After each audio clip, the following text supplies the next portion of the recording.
absolute best weather day the Phoenix have had inside Rhode Stadium since the start of the 2025 campaign as Elon returns home for the first time in 4 weeks. Following the bye week, they'll welcome in nationally ranked Rhode Island in just a few moments. With Dr. Kyrie Walker, I'm Taylor Durham. You'll hear from Hannah Brady on the Elon sideline. The storyline, the open date. On a 3-game losing slide, it comes at a really good time to get healthy and reset. I think that's one of the fun things about this game of football that we love is that a month ago, TD, we were standing here on campus 4-2, 2-0 in the conference, feeling really good about where the Phoenix were going. But, 2 tough losses back-to-back against Villanova, but then also at William & Mary, then at Maine, and then you get a bye week. But they get to reset the battery, something that they've done really well the last couple of years. Welcome to a spot the Phoenix have been really good in. The month of November, they've won 5 straight and 10 of the last 11 on the schedule. On the other side, a Ram ball club that may be playing for a lot of different things. A conference championship and a potential top 8 national seed. They walk in ranked 10th in the coaches poll, winners of 3 straight. Rhode Island's an interesting team. They are very physical, very athletic, and like you said, they're playing for a lot right now. They're playing for an opportunity to potentially hear their name called where they're hosting, or the road to the championship goes through Rhode Island. So there's a lot at stake here, but them on the road, they're an interesting team. Should be a great game in Rhodes. Players to watch. Let's begin with the Rams and Marquise Buchanan. His 4th 100-yard-plus game up last Saturday. He's averaging over 18 yards per catch. I'll tell you right now, when he gets a one-on-one matchup, that is where Rhode Island gets to do what they do. They're going to go a lot of jump balls, just allowing him to utilize his athleticism. So the Phoenix have to be prepared for that because that is a big part of what makes Rhode Island such a great team. Hannah Brady on the Elon sideline. In just 1 moment, she'll have more on this, but TJ Thomas is a scratch this afternoon after the injury at Maine. And Jamel Williams gets the start. If he had enough carries, he leads the entire country in yards. Well, I'll tell you right now, TD, I think he's about to get a lot of carries. Jamil Williams is going to be a quantiful running back. I'm utilizing quantiful today. He's going to get a lot of carries because he wears defensives down. And in the games that he's been the most successful, that's what we've seen. So if the Phoenix is going to be successful, they're going to have to get the ball to 26. Phoenix play for a 9th straight fall campaign with a win versus a ranked team. You'll hear from Hannah Brady on the Elon sideline next. This is Elon Football from Elon Sports Vision in My 48. Discover your gateway to the Elon experience with a stay at the Inn at Elon, a 4-star boutique hotel nestled in the heart of one of the nation's most beautiful campuses. Their mission, a stay with a purpose, ensures that 100% of profits from your stay and meals go directly to supporting student scholarships. Enjoy fine dining at the Mark, along with exceptional hospitality throughout your stay. Learn more and book your visit at theinnatelon.com. Great medicine and world-class athletics come together at Duke. The Urbanic Sports Science Institute leads this collaboration in treating all sports-related issues from injuries to improving performance. We pride ourselves on offering the best clinical care for all athletes, all ages, and all skill levels. To learn more, visit dukehealth.org or call 919-813-6860. Almost breaking the 70-degree mark in terms of the weather, and you could not script it any better for the second Saturday in the month of November. 69 degrees under blue skies and clouds as we head down to the Phoenix sideline and introduce the 3rd member of our broadcast team in Hannah Brady. And Hannah, we mentioned it in the open. TJ Thomas, a scratch for this afternoon. Phoenix will go lean on the guy that was the standout for Hillside just about 35 minutes down the road in Jamel Williams at the prep level. Yeah, Taylor, running back TJ Thomas is out for today's game after sustaining a shoulder injury in the game against Maine 2 weeks ago. So there will be some rotation in the tailback spot for the Phoenix today. Getting the start at running back is Jamil Williams with Dan Frederick in rotation. And head coach Tony Trisciani told me earlier this week that Jamil is ready with 9 games under his belt, that he has the reps now, so he is ready to go today, locked and loaded. Now, the Phoenix are also coming off of a bye week, so they spent this bye week getting rested and going back to the development of things. Head coach Tony Trisciani told me that the message this week, they were frustrated, but they're still hungry, so they're looking to play physical for 60 minutes and execute when it matters most, guys. Hannah, thanks so much. All right, pal, you've been here before. The Phoenix have been here before. We mentioned it in the open. 5 straight wins in the month of November, 10 of the last 11. More importantly, since the start of the 2021 fall campaign, they are 7-4 versus ranked teams, and a top 10 team walks in the room this afternoon. Yeah, I think it's going to be really important for the Phoenix to get off to a very, very fast start. And then I think the thing is, TD, they've been here the last couple years. They've unfortunately been in this position, but they've found a way. And that all comes to their leadership. The 3 young men we see standing doing the coin toss. Their level of leadership to really inspire and get these guys fired up is going to really showcase and dictate what happens today. We're going to bring up a lot of numbers when we talk about Jim Fleming's ball club, the former North Carolina assistant coach under John Bunning, who is in his 38th year working in college football. 3rd best scoring offense, 2nd best total offense, top scoring defense, 2nd best total defense. You work through all of the different numbers. The one that jumps out, Rhode Island's given up over 160 yards per game on the ground. Feels like that and the Phoenix offense go hand in hand this afternoon. And I think that provides the opportunity not only for Jamil Williams, but the legs of Landon Clark when it's not necessarily there. So I expect the Elon defense to kind of spread out Rhode Island, go to some 5 wide receiver, 4 wide receiver sets, and just allowing for that run space to, really develop. I think it's going to also be really important for the offensive line to start to work to the second level on any run play to allow for Jamil, allow for Landon, allow for Dan, allow for those guys to get pushed forward because, if you really watch the film on Rhode Island, they're a very, I think you want to say streaky type of defense. If they're clicking and they get things going, they're very dangerous. But they sometimes lose a little bit of their discipline, and those are the moments that the Phoenix have to capitalize. Rhode Island at 7-2 on the season. They are undefeated in the CAA, going neck and neck with the Monmouth Hawks with regards to the potential of winning a 2nd straight regular season crown for that man right there on your screen, the 66-year-old native of New York, and Jim Fleming. The Rams come in having won 3 straight. They have been prolific on the offensive end, 38 or more in each of the 3 ball games. And as Kyrie mentioned, the Phoenix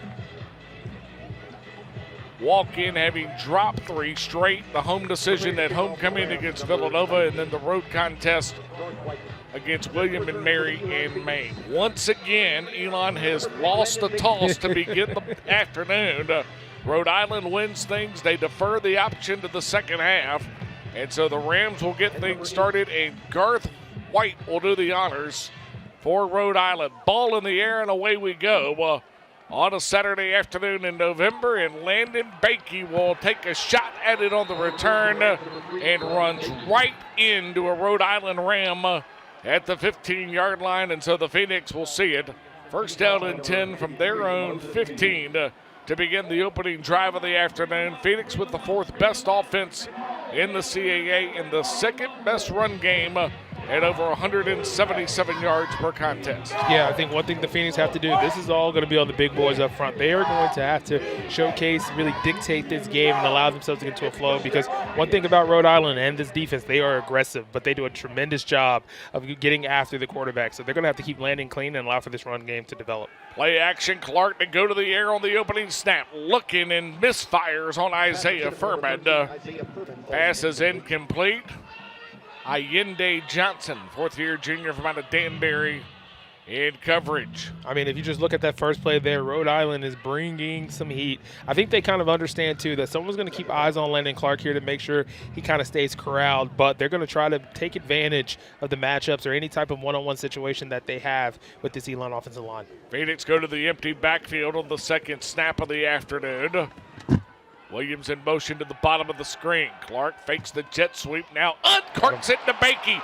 Landing across the Phoenix 40, across the midfield stripe, and sprinting down the sideline before he is yanked down on the play. And it is Justin Carcel that comes up to make the tackle, but a massive gain on the 2nd snap, and the Phoenix across the 50 handles it up shop in Ram territory. Outstanding pass from Landon Clark to Landon Bakey. Great job by the offensive line. Kind of what I alluded to earlier, going 5 wide, really stretching out this defense, finding that matchup. Great pinpoint accuracy there from Clark to Bakey. Big game for the Phoenix. Excuse me, it's Davey and not Carcel on the tackle. Gain of 39. This is Zymir Winston who will take it to the 40-yard line before the stop can be made. Trey Lubin, one of the plethora of quarterbacks in this Ram defense, there on the stop. Total play will be of 6. Let's call it 2nd and 4. I think the one thing we've seen from the Phoenix when they've been successful offensively this season is going with a little bit of pace, a little bit of tempo, trying to catch opposing defenses off guard. And so far, the Phoenix have been getting into a little bit of a rhythm. That is what they have needed the last few weeks, is not things such as this. Yep, penalty flag, and I believe it's going to be Duska, but let's wait and see. Offense, number 75, 5-yard penalty, 2nd down. It is not Luke Duska, but rather Evan Safree, third-year sophomore from out of Woodbridge, Virginia, who gets whistled on the penalty. Safree getting the start this afternoon in the right tackle as the Phoenix work through the makeshift offensive line. As Jamel Williams with his first carry of the afternoon and just simply bullies his way to the 41 of the Rams before the stop can be made. Andre DePina Gray comes up to make the tackle from the safety spot. Yeah, the one thing the Phoenix has offensively done multiple times this season is when they get things rolling, they kind of shoot themselves in the foot, and then just any type of negative play, any type of penalty bringing them back, especially when they have things rolling. So this is a 3rd down conversion, especially for a team that just needs that positive momentum. They need to kind of go after it here, try to get to the 6 and keep this drive going. First 3rd down opportunity of the afternoon for the Phoenix. Clark sets, now slings one out. Pass caught by Williams. Jamel's got the first and a little bit more. He will scoot it down to the Rhode Island 34-yard line. Gain of 7 on the play. That's one of the options we saw earlier in the year with the guy from out of Durham. And that's a great job by Jamil Williams, just making sure he keeps himself in bound. Even though his body and his whole body was heading towards out of bounds, he was able to stop on the down and get upfield.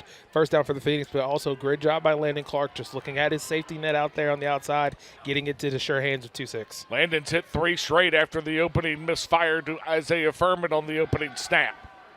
Clark ready to go again on first down. Flushed out of the pocket, now he'll simply flip it into the Elon sideline. Giving chase, A.J. Penna. And you may hear his name a few different times this afternoon. Kyrie, his 32nd straight start. He comes into the afternoon. 35 sacks during his time in Rhode Island. Listen, that young man was out here warming up in just compression shorts. That's when you know you're a bad man, when you just have no shirt, no socks on, just getting to warm up, but also his speed off the ball and his hand placement is fantastic. It's something special to watch. This is Williams, got a little bit of a lane, and Javel able to get it to the 32-yard line, gain of 2 on the play. And so the Phoenix, who converted their first 3rd down opportunity on the drive, will now have a second crack at it. Magazoo in, Winston out on the offensive end. Yeah, this is a little bit of that 3rd and long territory where the Phoenix do not want to be in, especially considering the aggressiveness, pass rush capabilities of this Rhode Island defense. So Landon has to make sure he's getting the ball out, and the receivers have to make sure they're putting themselves in a position that he can get it to him quick, early, and not have any pressure. Play action, Clark with the pocket closing down, zips one out, and it is incomplete. Intended for McMillan. And it's Lubin on the coverage. It'll bring up 4th down. And on will come Luke Barnes. This one would be a season long. Barnes, who has missed 3 straight and just 1 effort in his last 3 games, and that was the miss from 54 2 weeks back in Orono. Yerk on the hold, smack dab in the middle of the field, and Hoffman on the snap. And the effort from Barnes is up and good. A brand new personal best for the former Grimsley Whirly. And the Phoenix jump out to the early 3-0 lead. I've been waiting for that for a long time. I remember his first attempt last year was like 56 yards. And then one thing that this team has is a lot of confidence in the leg of Luke Barnes as well. So I think it was just lined up perfectly. He did a really good job in warm-up. So that was obviously in the range of Coach Trociani, and he proved him right there by taking a chance and putting 3 on the board for the Phoenix. It's also the Wade Jewelers scoring drive on the opening salvo of the afternoon. 9 plays, 53 yards in 3 minutes and 25 seconds off the clock for the Phoenix. We'll get you a brief look into the Cox Toyota keys to the ball game in just a moment as the Rams get set to have it offensively for the first time on the afternoon. Scoring drive summary presented to you by Wade Jewelers in Gibsonville and Southport on the coast. It should not be stressful to celebrate life's big moments. Let Wade's make it easy. I'll tell you right now, just to get the start of this game, the Phoenix needed to get something positive going, which they did. But I think this is going to be the battle today, TD. I think it's the Rhode Island offense versus Elon defense, especially considering the wide receiver play that Rhode Island's had a lot of success in, especially just one-on-one matches with the jump ball. So it's going to be interesting to see this Elon defense, especially these DBs, step up to the challenge and the pressure that the offense is looking to bring. Jake Marion boots it away for the Phoenix. Rhode Island tried to let it bounce out of bounds. It was not going anywhere. And so Kawartang had to make a play on it. The redshirt junior from out of Alexandria, Virginia, by way of Sacred Heart. And the Phoenix are able to pin Rhode Island into their own territory. And so the Rams will have a go at it. First down and 10. Well, they have yet to officially spot it.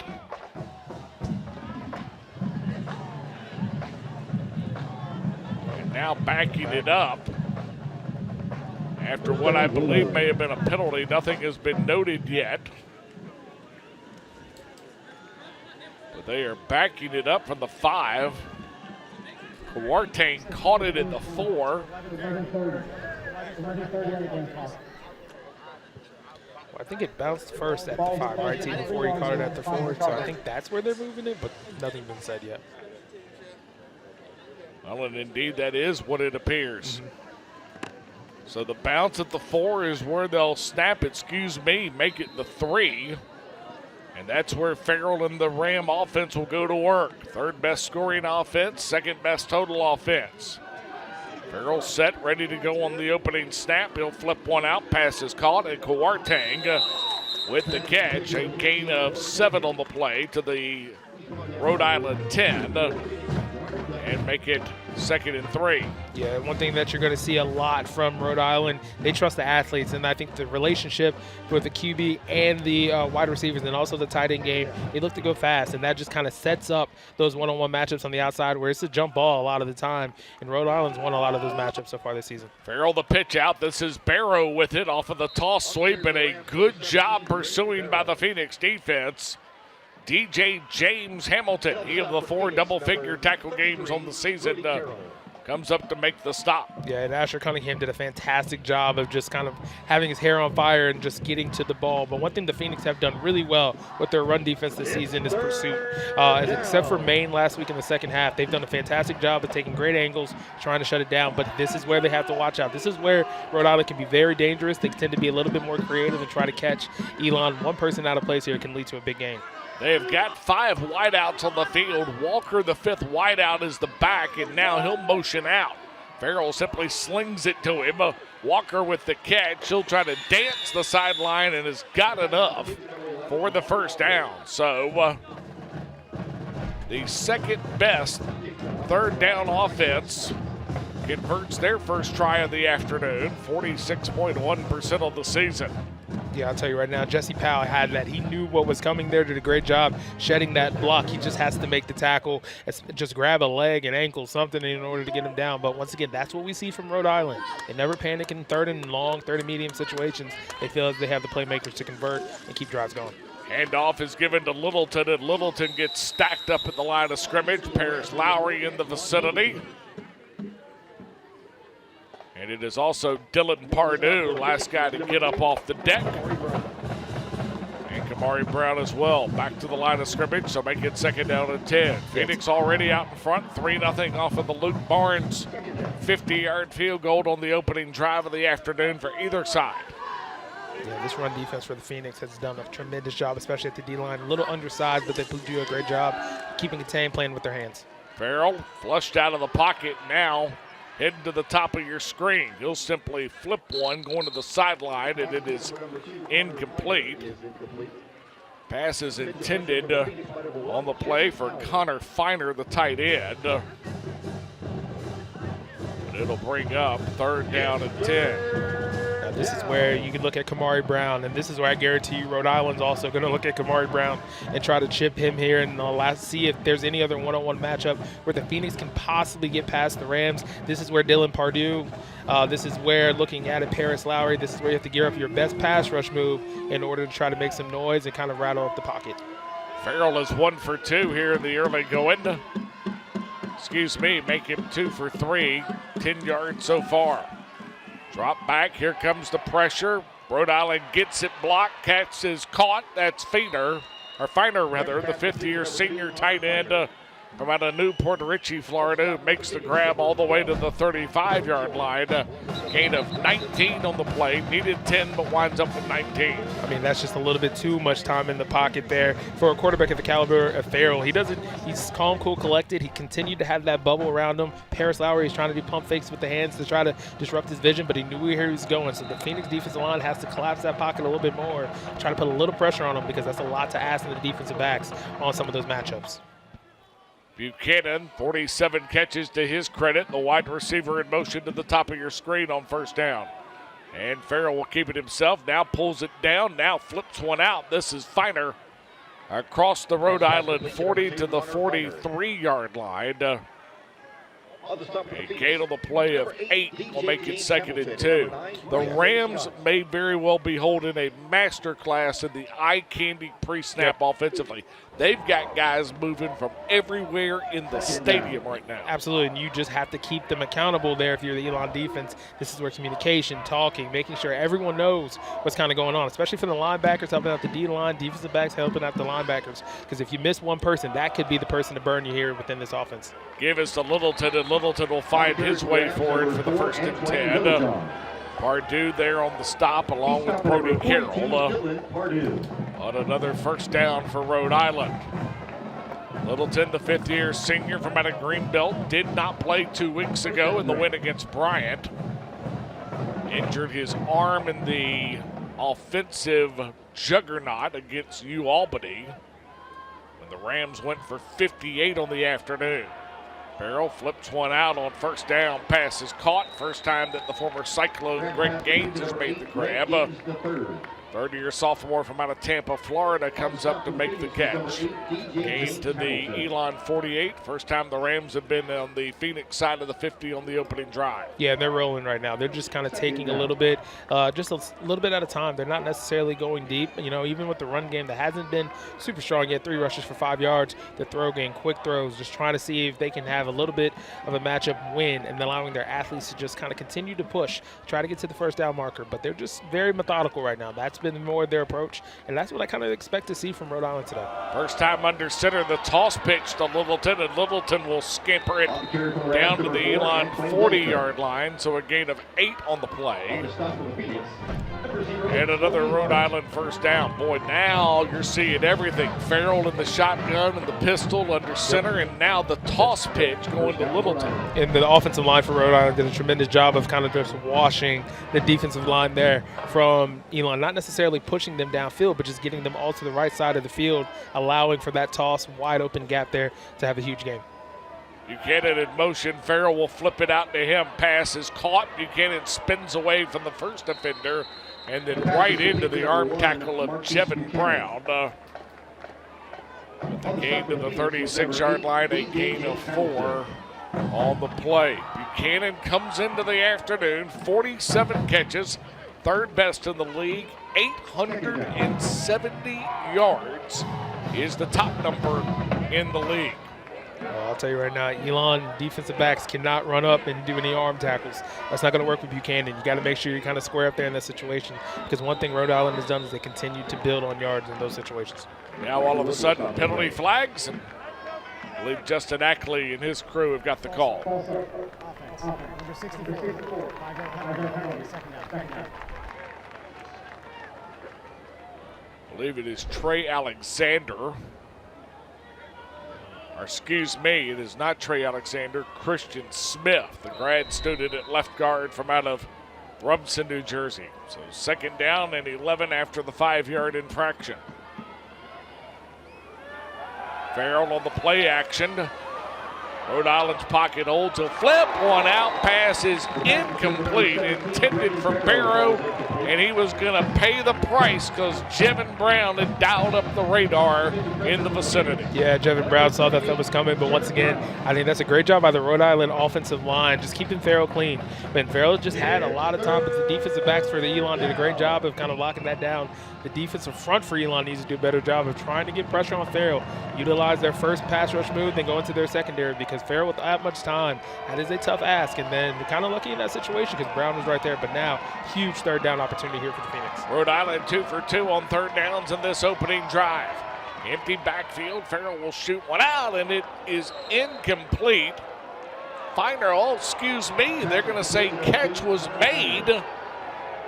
And so the first down opportunity, it looked from far away like it may have skipped to him, but no, that is a fantastic job.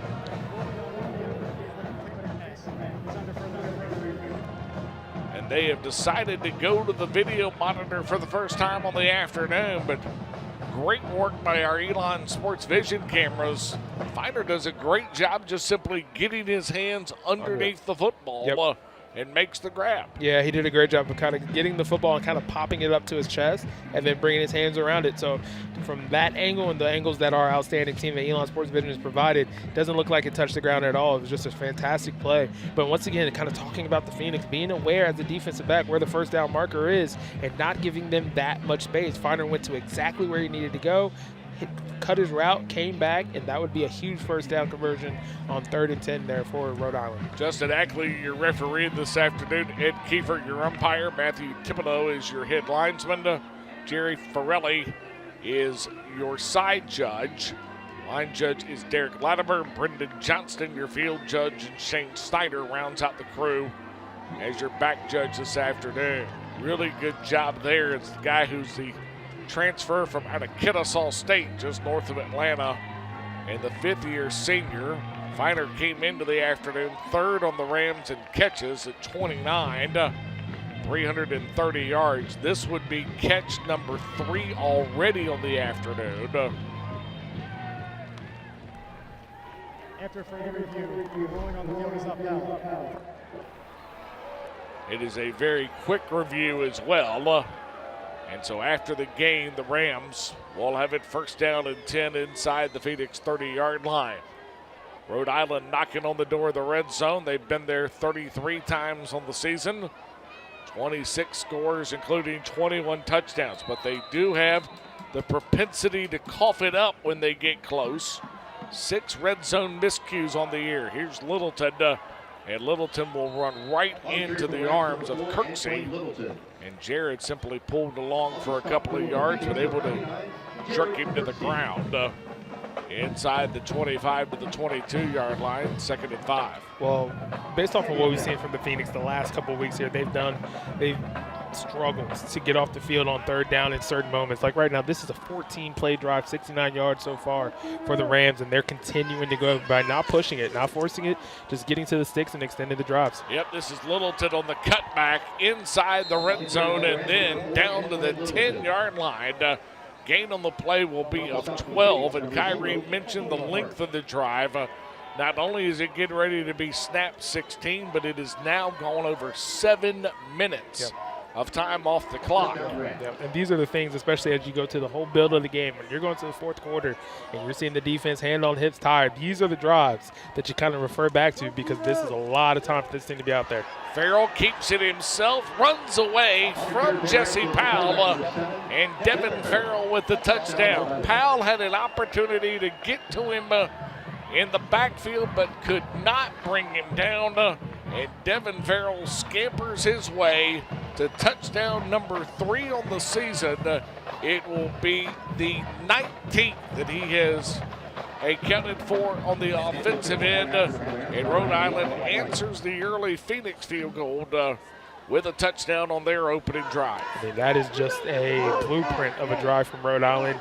No pressure, just continuing to run within their offense. Phoenix have to tackle. They have to wrap up. Jesse Powell III, there's 2 opportunities to make plays, and then both times not kind of bringing his reaching and missing the tackle, and that led to a touchdown. Timeout. Extra point is good. 7.5 minutes on the opening drive, and the nation's 10th-ranked ball club is out to an early 7-3 lead. Back we come to Rhodes Stadium. This is Elon football on My 48 and Elon Sports Vision. Discover your gateway to the Elon experience with a stay at the Inn at Elon, a 4-star boutique hotel nestled in the heart of one of the nation's most beautiful campuses. Their mission, a stay with a purpose, ensures that 100% of profits from your stay and meals go directly to supporting student scholarships. Enjoy fine dining at the Mark, along with exceptional hospitality throughout your stay. Learn more and book your visit at theinnatelon.com. Dear Triad, we see you driving by us every day, whether off to work or ready to play, heading over to a beautiful park, just in time for a fun family walk, or windows open, zipping around for quick bite with friends right downtown. Your Toyota takes you most everywhere, and we ensure you get there with the utmost of care. Oh, Triad, we sure love you dearly. Yours, most sincerely, Cox Toyota. Before you buy, give Cox a try. Great medicine and world-class athletics come together at Duke. The Urbanic Sports Science Institute leads this collaboration in treating all sports-related issues from injuries to improving performance. We pride ourselves on offering the best clinical care for all athletes, all ages, and all skill levels. To learn more, visit dukehealth.org or call 919-813-6860. Broadcast doubleheader afternoon. Dr. Walker and Hannah Brady and I are thrilled to be with you inside Rhodes Stadium. Phoenix home for the first time in 4 weeks. We send our best to head coach Billy Taylor and the Phoenix men's basketball program. The short jaunt rather to the Gate City of the Old North State. An afternoon inside Fleming Gym against the UNCG Spartans. That comes your way at 4 p.m. Rhode Island goes over 90 yards over 7 minutes. Jumps out to the early 7-3 advantage. Here's Bakey on the ram kick. He'll simply call for the fair catch, and so the Phoenix will put it in play.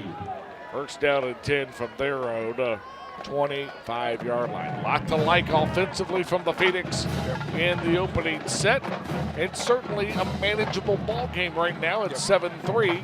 Just need to be able to answer the Rhode Island opportunity. I mean, the Phoenix offense has to understand they're playing one of the better, if not the best offense, well-rounded offense, I should say, in the CAA. So they're going to have to score with them because Rhode Island, they have put up points. I mean, albeit for maybe 1 or 2 games, they can get points on the board in a hurry. So the Phoenix have to match that energy, and the goal is going to be 6, not necessarily 3 in order to stay in this game. Dan Frederick in motion on a split back, and penalty flags on the snap, and that's never a good sign. False start is the early indicator. Mr. Ackley will give us the number. Offense, number 66, 5-yard penalty, first down. Luke Duska whistled for the 5-yard penalty. I mean, 2 drives. That's the second procedural penalty here on the Elon offensive line. They cannot have these mistakes. They have to communicate, make sure everyone's on the same page.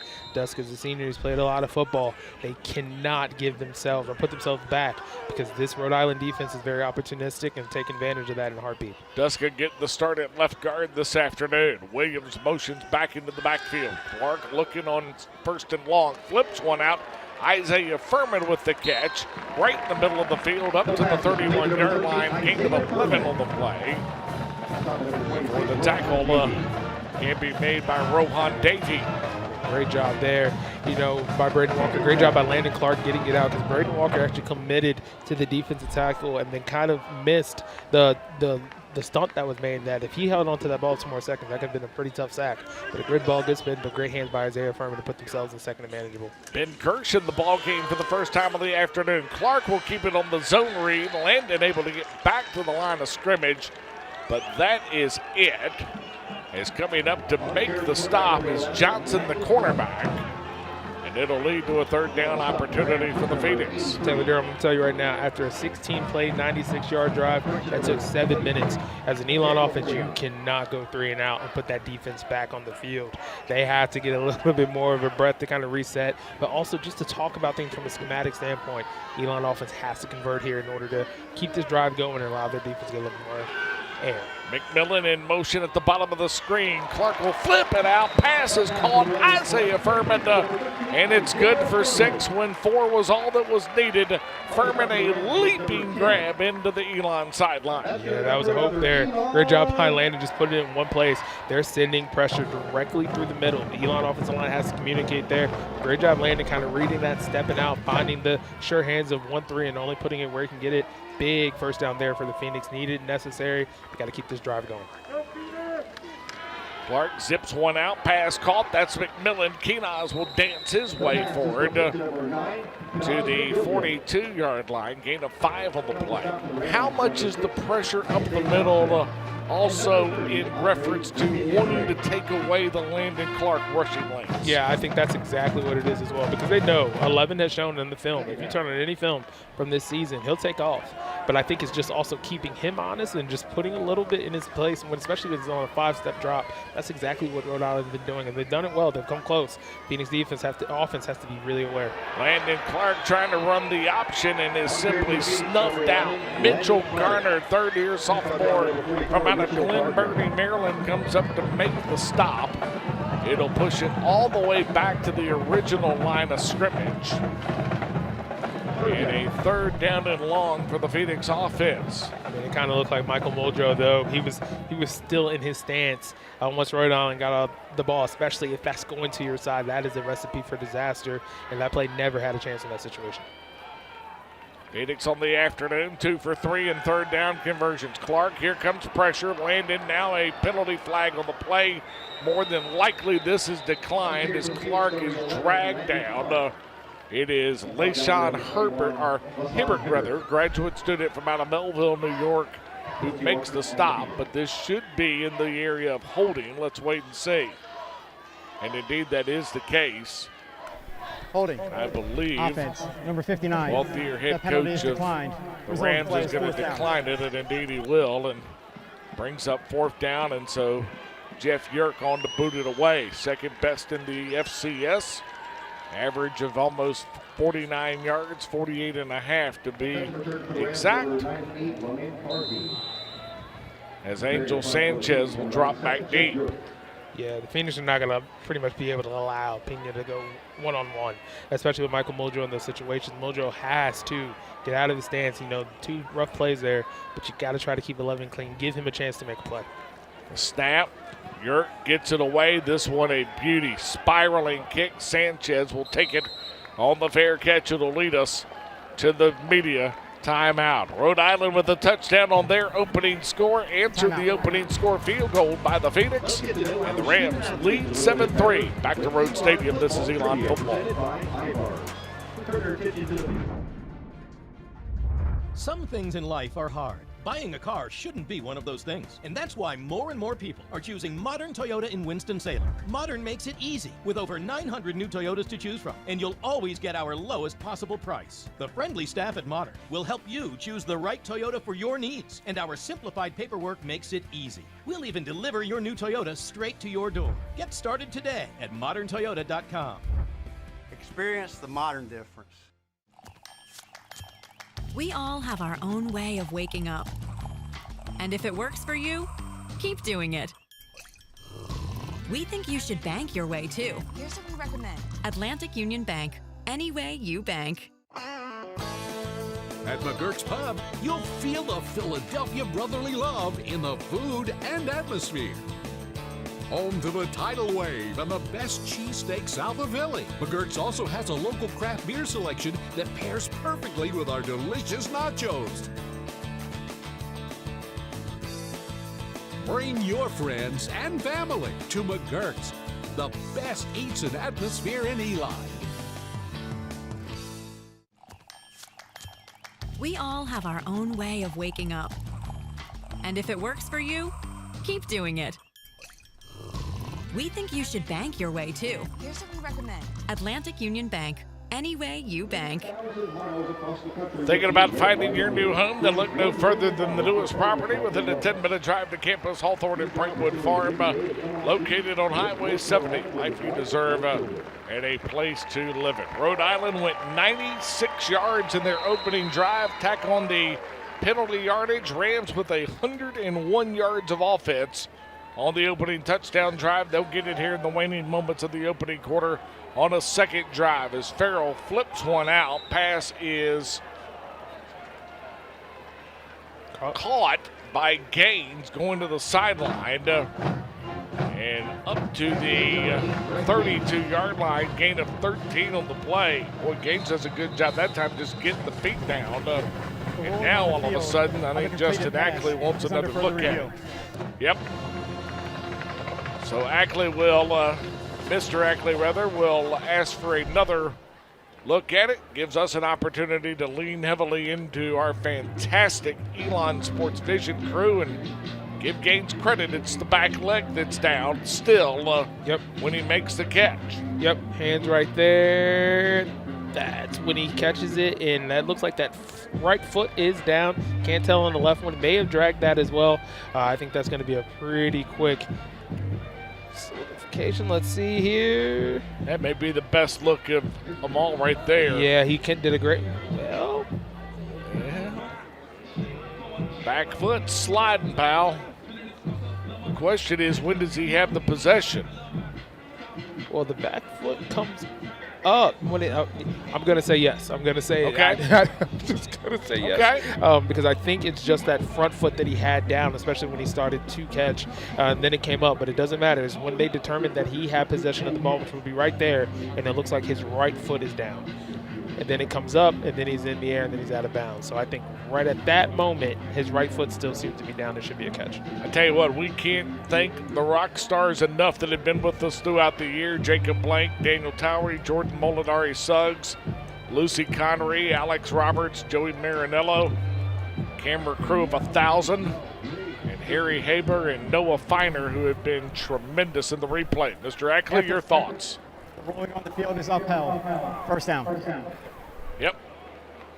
The ruling on the field is upheld. You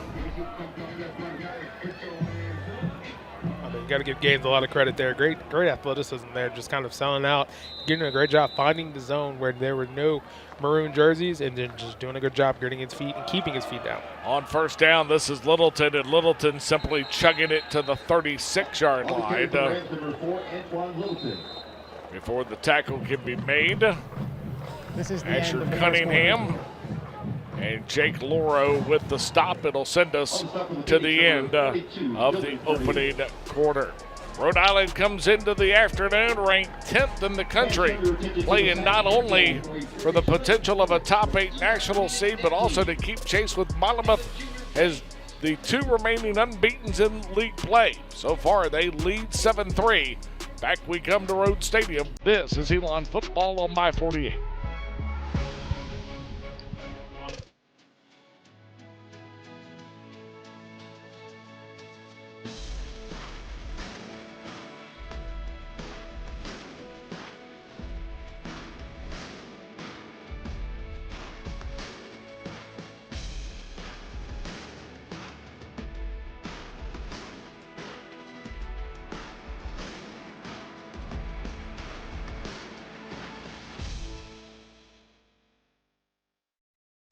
Alamance Community College invites you to step through our doors into a world of opportunity. It's the perfect place to find your key to success. Earn a 2-year degree at ACC through hands-on training in more than 40 careers.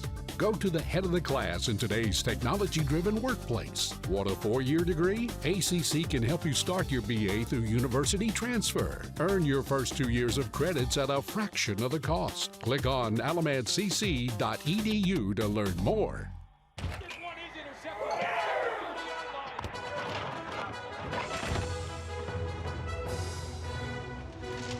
Decorative towel. There was a mess. I wiped up a mess. Yeah, you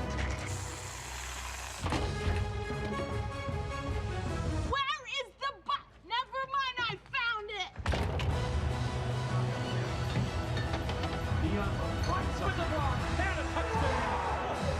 it! Welcome back, football fans. We'll see you in the fridge. Discover your gateway to the Elon experience with a stay at the Inn at Elon, a 4-star boutique hotel nestled in the heart of one of the nation's most beautiful campuses. Their mission, a stay with a purpose, ensures that 100% of profits from your stay and meals go directly to supporting student scholarships. Enjoy fine dining at the Mark, along with exceptional hospitality throughout your stay. Learn more and book your visit at theinnatelon.com. Second quarter gets underway from Rhodes Stadium. Coming up at the break, the guy that led that team right there, Mark Rinker, will join us in the halftime report. Head cross-country coach for the Elon Phoenix. After Elon captured the CAA conference title last Friday morning. Rhode Island, by the way, that's Buchanan who will make the grab to the 44-yard line. Kyrie, 7 Phoenix runners finished in the top 15.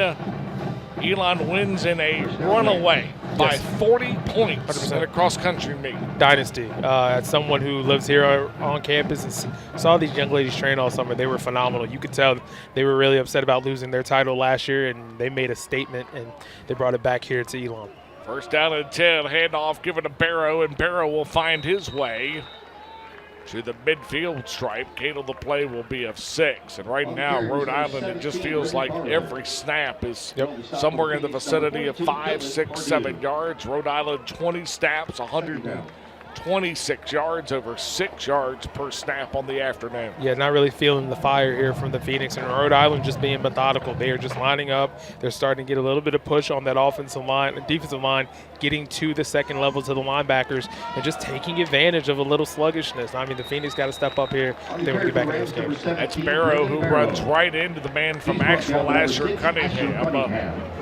Cunningham will put it down at the 48-yard line. Gain of 2 on the play. That'll make it 3rd down and 2. So right now, especially considering where it is, Rhode Island has a full allotment of options here of what they want to do. I mean, what we've seen a lot of so far, just quick throws to Buchanan or Gaines, and just trying to allow them to utilize their athleticism. Finer coming across the middle. The Phoenix need to put pressure on Farrell quickly to try to give themselves a chance here. Littleton the back. Handoff is given to Littleton, and Littleton will simply move the pile forward. My goodness, Phoenix had him stopped at the line of scrimmage, maybe even behind.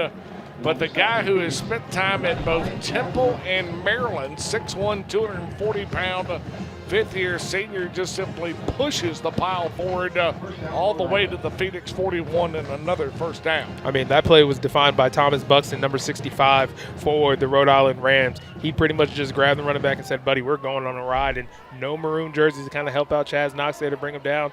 Thus, he was able to take a potential loss and turn it to a first down. This is the toss pitch going to Littleton. Littleton will cut it back across the 40-yard line and down to the 36. A gain of 5 on the play, so make it 2nd down and 5. Once again, Rhode Island's getting 5 yards a pop on just, their basic running plays. They're opening up their whole offense to do whatever it is they want to do whenever they want to do it. So somebody has to light the fire on this Elon defense and try to make a play and put them in a loss type of situation, because right now Rhode Island's just taking what they want and putting together another kind of brutal drive against this Elon defense. Littleton's got 8 carries for 44 yards on the afternoon. Play action by Farrell. He'll load up, take the deep shot. Got a guy out there, and it is incomplete.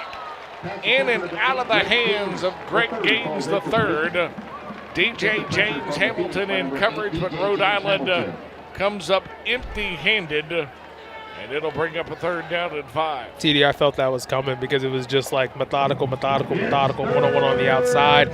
0 pass rush from the Elon defensive line. So Farrell had all day. Threw a great ball. I mean, he had the receiver, just wasn't able to complete it. But the Phoenix have to kind of, once again, they have to wake up because Rhode Island, they're starting to click. And if that pass is just a little bit more on target, that's 6, and we're looking at a 13-3 game. Rhode Island is 4 for 4 on 3rd down opportunities in the opening half. This is Farrell. Here comes pressure. Farrell gets away from Chaz Knox and slides down. Brody Carroll was closing quickly, so was Jesse Powell. Knox, Brown, and Lowry almost had him wrapped up behind the line of scrimmage. It'll make it 4th down. They will not give him the forward progress on the slide. And so this will be in the neighborhood of 52 yards. And in stands Garth White, who knocked home a 54-yarder against Bryant in the last outing, which set the school record. Phoenix have to be smart here, make sure they stay on sides, watch a hard count so they don't give them a 1st down. Snap, spot, kick is away, and it is good. So the guy who hit it from 54 against Bryant hits it from 52 and moves the Rams in front by 7. Rhode Island's found points on each of their first 2 offensive drives. Back we come to Rhodes Stadium with the Phoenix trailing by 7, 10-3. This is Elon football from Elon Sports Vision in My 48.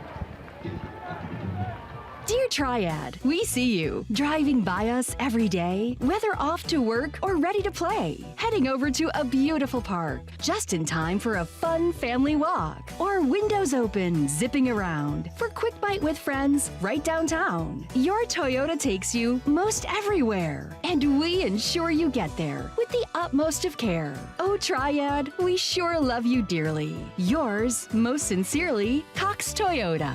Before you buy, give Cox a try. Great medicine and world-class athletics come together at Duke. The Urbanic Sports Science Institute leads this collaboration in treating all sports-related issues from injuries to improving performance. We pride ourselves on offering the best clinical care for all athletes, all ages, and all skill levels. To learn more, visit dukehealth.org or call 919-813-6860. At McGurk's Pub, you'll feel the Philadelphia brotherly love in the food and atmosphere. Home to the tidal wave and the best cheesesteak south of Philly, McGurk's also has a local craft beer selection that pairs perfectly with our delicious nachos. Bring your friends and family to McGurk's, the best eats and atmosphere in Eli. Sideline reports throughout the season presented by our good friends at Duke University Health Systems and Duke Sports Medicine. Duke Health, leading with heart and rooted in humanity. Visit them online at dukehealth.org. 10 plays, 46 yards, 423 on the scoring drive. So the 2 Rams scoring drives have totaled 25 offensive snaps. Wow. And the Phoenix so far held to -1 in terms of the rushing yardage. And we told you earlier, if there was a chink in the Rhode Island armor, it may have been in the way they defended the run game, as Landon Bakey will take the opportunity on the kickoff and bring it back to the 29-yard line. Rhode Island tops in the league in scoring defense, tops in the league against the pass, second in total defense. But so far, the Rams have been up to the test. Yeah, I mean, Clark 6 for 9 for 75 yards. Yeah, I would tell you, the defensive backs for Rhode Island are outstanding, and they've played really well all season. The advantages that Elon has is trying to get that run game in between the guards going. And, you know, Landon Clark 6 for 9, 75 yards, good start there, but they need to get that running game going. That loosens up the defense and allows for the Elon offense to really get in their playbook and do everything they're capable of doing. Isaiah Furman's the only multiple catch guy so far. Clark now chased out. Landon's got to turn the corner and cannot. Moses Buse, third-year sophomore from out of Pawtucket, Rhode Island, makes the sack all the way back to the 23-yard line. Loss on the play will be of 7. And now the Phoenix put into a second and long situation. I mean, once again, the pass rush from Rhode Island has been very consistent, but there, just kind of waited to see what Landon was going to do, took off, and just really accelerated the rush. So it's just the Phoenix have now put themselves in second and long, where the obvious call is going to be kind of going a throw game and putting more pressure on 11. Clark zips one out, pass caught. This is Dan Frederick, who will get back the yardage off the sack plus a yard. So gain of 8 on the play, but we'll bring up third down and long. Let's make it 3rd and 9. Well, TD, I said this in the last drive. I'll say it again. You can't go 3 and out. You cannot put that defense back out there, so you need to find whatever is deep within your playbook. Do some crossing routes just to allow your athletes to get an opportunity to get to the marker. But the wide receivers also need to be aware of where they are. But Landon needs to be careful as well, because it looks like there's a little heat that may be coming from the Rhode Island defense. 2 wides to each side. Clark sets and uncorks it. Passes incomplete. Zamir Winston, the intended target. Jordan Campbell, the Sacred Heart transfer, in coverage. And so on will stand Jeff Yerk to boot it away after the Phoenix are turned away their first 3 and out of the afternoon. And Yerk with his second punt of the afternoon. I mean, TD, if you look at it, it starts with the first play. You go throw game, you get a sack, then you have to get the yards back, you go throw game again. Then it's 3rd and long, you got to go throw game. The Phoenix have not established the run game. That has been the area where Rhode Island's been susceptible of letting them get a chance, but the Phoenix keep throwing it, and that's right into the strength of what this defense is. A spiraling punt. Sanchez will take it inside his 20, back to the 30-yard line, and then simply stood up. Jevin Brown's the first guy to get to him, and then the cavalry walks in. And Rhode Island will put it in play. First down and 10 from their own 30. Rhode Island implores a different defensive look. Right. You and I noticed it when we got the 2D depth chart back on Tuesday. They only list 2 defensive linemen, both of them tackles. Yep. 4 linebackers. Yep. Pena's listed as a linebacker, but he's more of a rush end. Yep. And then 5 defensive backs, including 3 corners. Yes, sir. It is a lot of guys that want to stand up and play, yes. right? Yeah, I mean, there's been a few times we've seen so far where their entire defensive line minus 1 person, or their entire defense minus 1 person is standing up, and that allows them just to utilize their athleticism, get in their stance, and just fly. That is what they've been doing, and that's why they're one of the top defenses. It's because of their athleticism. Farrell set and ready to go. He'll flip it out, and Buchanan with the catch. Asher Cunningham comes up to make the stop. Gain will be of 6, so make it 2nd down and 4. At some point, the Elon defensive backs are going to have to put a little bit of pressure or press on the Rhode Island wide receivers, because right now, every single one of them just kind of cutting their route short and just trying to make sure where Farrell can find them, and there's no maroon jerseys. So that's an opportunity for them to get upfield. So the Phoenix have to make an adjustment in some way, shape, or form, and this is not the way. Yep, Farrell flips it out, and Cortang simply rumbles down the sideline. Phoenix thought they had him wrapped up, and Abora Cortang, junior from out of Alexandria, Virginia, races into Elon territory down to the 22-yard line. Once again, you can't just go in and fly and just hope you can get them down. And I think that was, if I'm not mistaken, number 12, Eric Jones, in that situation. You got to bring your body, you got to bring your hips. You do tackling circuit every week. If you try to arm tackle a larger receiver, they can just use their athleticism, dust you right off, and keep it going. That should have been the loss, and that's another huge game for Rhode Island. That's a 4th multi-catch guy now in the afternoon, not even to the halftime marker yet. And Brendan Barrow with the carry. He'll take it inside the Elon 20 down to the 19-yard line. Rhode Island in the red zone for the 2nd time on the afternoon. Rams on the offensive end, 27 for 33. 22 touchdowns now, including 13 of them by run. Once again, Rhode Island is not doing anything I think that's too special. They're just doing what they do, and they're just allowing for the offense, allowing Farrell to have the 2-way go, allowing for the receivers to just make plays, nothing too difficult, and utilizing their speed where it's available. Play action, Kamari Brown will chase Farrell all the way back to the Elon 36, and Farrell, who I'm sure has seen enough tape on 3 to know, just get rid of it. will do so into the Elon sideline. Yeah, I'll tell you right now, I don't think Abora Kunting wants to block number 3. He gave a great kind of little shove there. A great job by Kamari Brown kind of working up north, trying to put some pressure, one of the few pressures that Farrell's had today. And now another opportunity, third down here. Obviously, we just saw Rhode Island's kicker has the leg. He has the opportunity to put points on the board, specifically Garth White. But they have anything in their playbook right now that's been successful at that defense against this defense, and this is going to be an opportunity to continue the drive. Rams are 4 for 5 on third down, make them 5 for 6 and a touchdown. Greg Gaines, who dropped the earlier touchdown in the end zone on the DJ Hamilton coverage, this time with Tony Hart in coverage. Gaines comes up to make the grab. Farrell throws the touchdown on the season. It is touchdown number 17. Farrell is now accounted for 20 touchdowns on the year. And Rhode Island has moved it to a 13 now with the extra point, 14-point advantage. And the kick is through, and it is good. And we will keep it right here. 5 plays, 70 yards, and 2 minutes off the clock. An expressway scoring drive for the Rams, who went double-digit snaps in their first 2 drives of the afternoon to get points. And all of a sudden, Kyrie, knowing that Rhode Island will get it to start the second half after winning the coin toss, Phoenix starting to get backed into a corner a little bit here midway through the second quarter. Yeah, a lot of things just concerning on what we've seen so far. Defense has been on the field a lot, not getting off the field on third down. Missing tackles in the backfield, that should be a loss, but it turns into a big gain.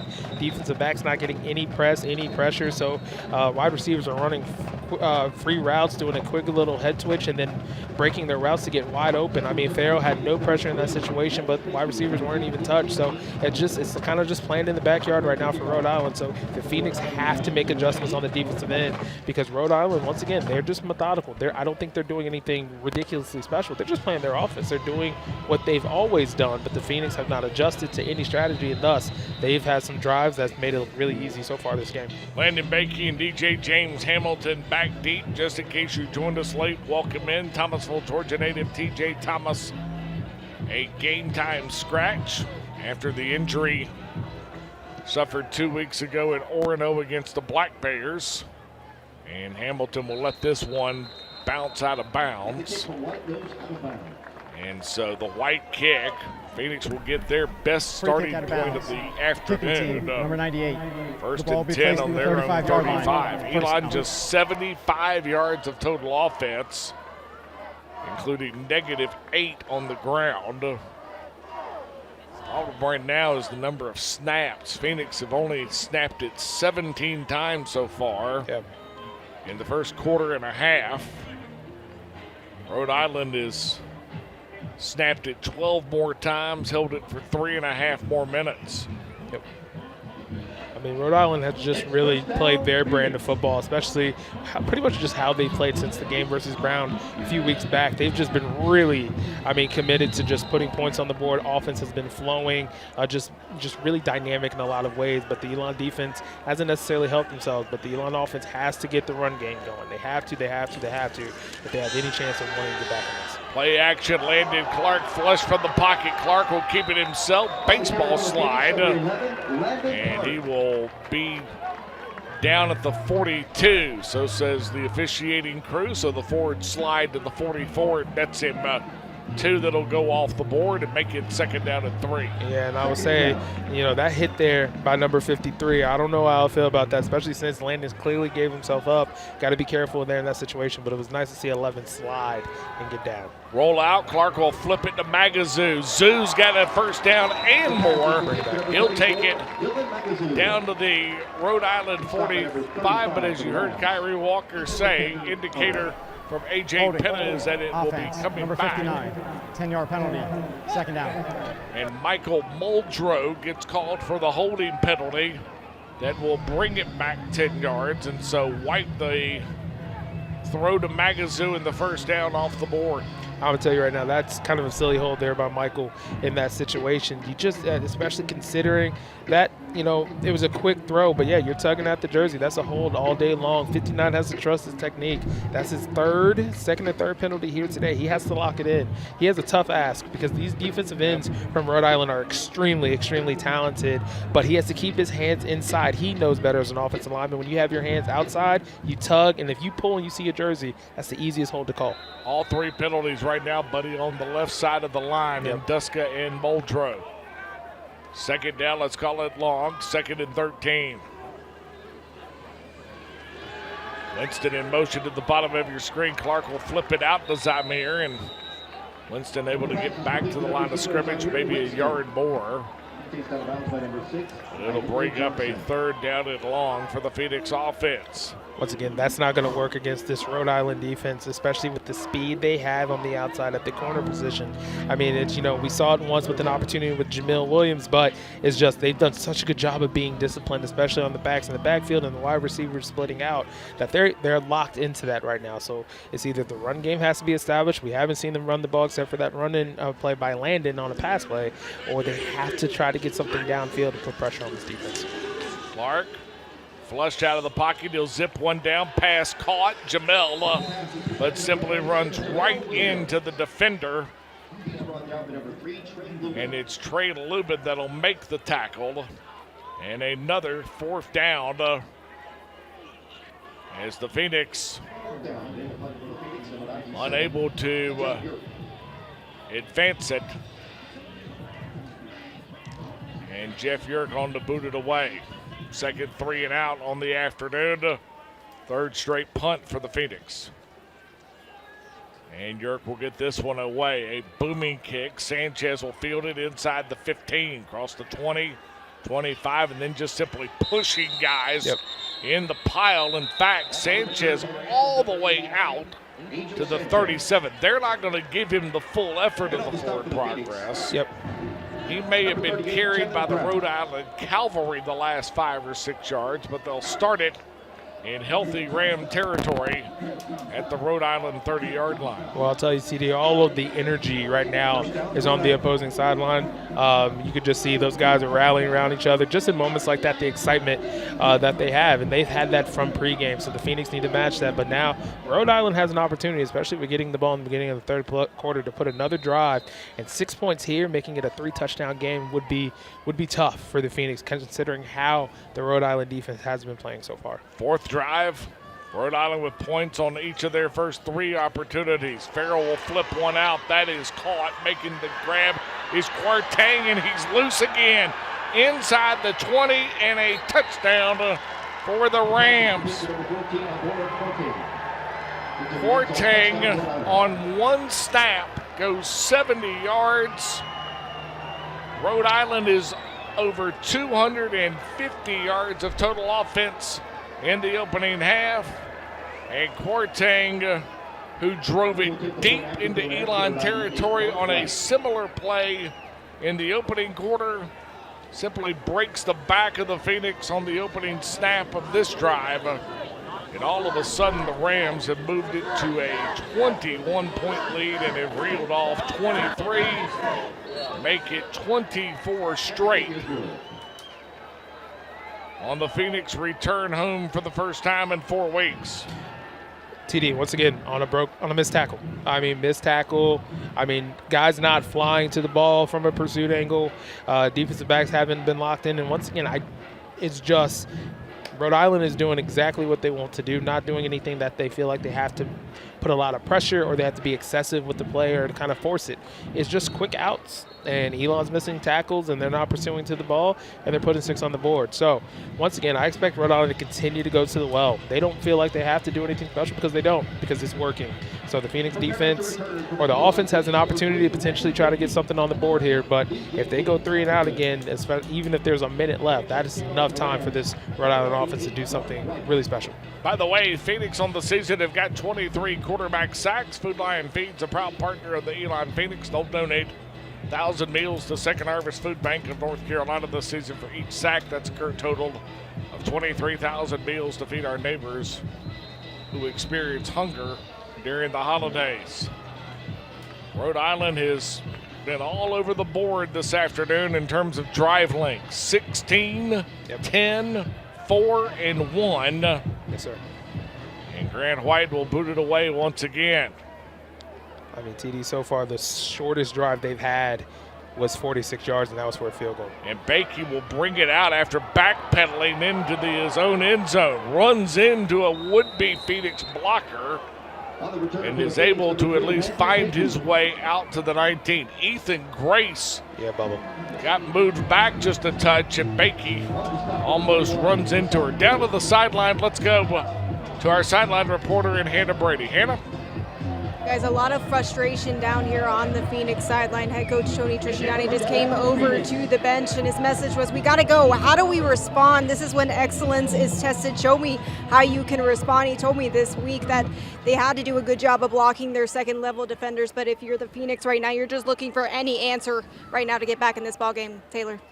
Hannah, thanks so much. Clark ready to go.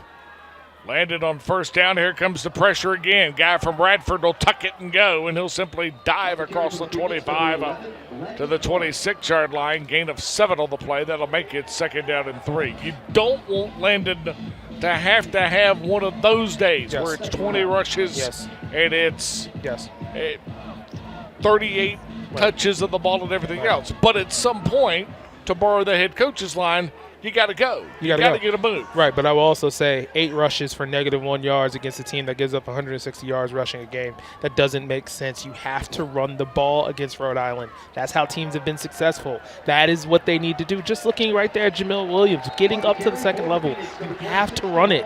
Running the ball opens opportunities in the throw game. You have to do that. Gain of 7 for Williams. That'll move the sticks for a first down.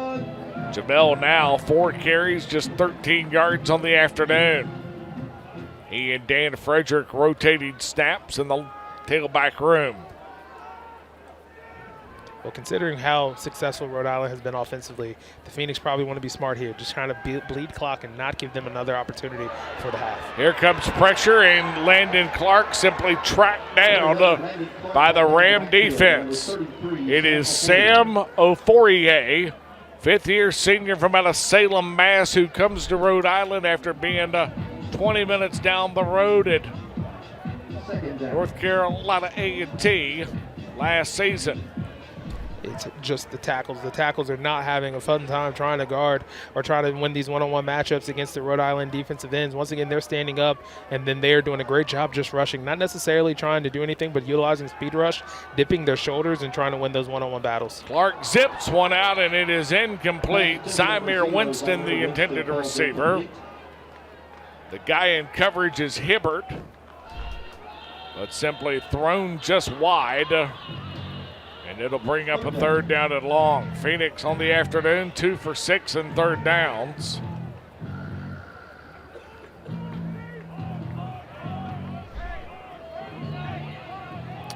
And then the Phoenix will bring Bakey in the slot with McMillan to the bottom of your screen. Clearly a throwing situation here in 3rd and long, and they're just putting one-on-ones. Another hold potentially. Space here. Clark looking, now he'll tuck it. Landon simply heading into the sideline is thrown to the ground by the defender in Rohan Davey, but Clark able to get back to the original line of scrimmage at the 33, but it'll bring up 4th down, and the Phoenix will once again punt it away. Yeah, the Phoenix could have got hit with the hold there on the situation on the outside. I mean, obviously a late hit there in that situation, but frustration all around. I mean, now you're giving the ball back to Rhode Island. Defense has been on the field the whole half. It's 3-24, and then they have 3 timeouts left. So somebody's going to have to make a play for this team to try to get a little bit of energy before half. Jeff Yerk absolutely booms one. Sanchez makes the play inside the 5, 15, 20. 25, 30, navigating his way across the 30-yard line, across the 35-yard line, and will wind up at the 36. Hold the phone, though. 2 flags on the back end of the play. And we'll wait and sort that out. But I will tell you, TD, tackling is not has not been great for the Phoenix. They're tackling with their heads down. They're not looking at the target and what's happening, and just quick little jukes, and they're making a miss. Phoenix have to get back to what they train and what they work. You got to see your target, bring your hips, wrap up. They're not doing that. They're just reaching, and if you reach, Rhode Island currently right now is teaching. Personal foul, illegal blindside block. Number 31 of the receiving team. After this, well, I believe it is personal foul, Rhode Island on a block, and I believe it's Antonio Morgan, the redshirt freshman from out of St. Petersburg, Florida. Yeah, that was a blindside block there, which they were trying to get out of the game in that situation. It wasn't really necessary of a block either, so 15 yards back. And so Rhode Island, who is touchdowns on their last 2 drives, and points on all 4 drives in the half. As Kyrie mentioned, 2:24. They've got the 2-minute timeout plus all 3 of their own left. Farrell, who's 12 for 16 on the afternoon, will hand it off to Littleton, and Littleton gets back to the line of scrimmage, and that is it. And Kamari Brown makes the tackle. Phoenix this afternoon playing to try to be able to continue the streak. Elon's got 4 straight years with at least 5 league wins. This is the 2-minute timeout. Phoenix would need to win out as the 2-minute timeout is upon us. Let's head to break, and back we come for the remaining moments of the second quarter. Phoenix, though, have got a little bit of a hill to climb on this Saturday in November. Elon down 21. This is Elon football from I-48 Elon Sports Vision. Some things in life are hard. Buying a car shouldn't be one of those things. And that's why more and more people are choosing modern Toyota in Winston-Salem. Modern makes it easy with over 900 new Toyotas to choose from. And you'll always get our lowest possible price. The friendly staff at Modern will help you choose the right Toyota for your needs. And our simplified paperwork makes it easy. We'll even deliver your new Toyota straight to your door. Get started today at moderntoyota.com. Experience the modern difference. We all have our own way of waking up. And if it works for you, keep doing it. We think you should bank your way too. Here's what we recommend. Atlantic Union Bank. Any way you bank.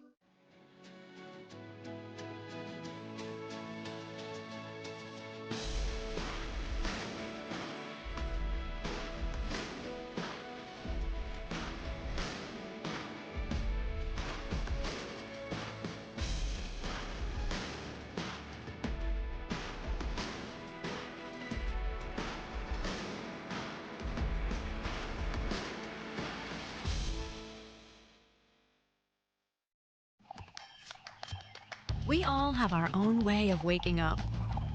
And if it works for you, keep doing it. We think you should bank your way too. Here's what we recommend. Atlantic Union Bank. Any way you bank. Halftime report comes your way next. Hannah Brady will visit with the head coach before we get you to our weekly feature on Elon Athletics. As Farrell's set and ready to go on 2nd down and 10, he'll flip one down. Buchanan with the catch at the line of scrimmage, but then all of a sudden the group in the vicinity led by Jesse Powell. Head cross-country coach Mark Rinker joins us as well, and will also take you through a busy day in the CAA.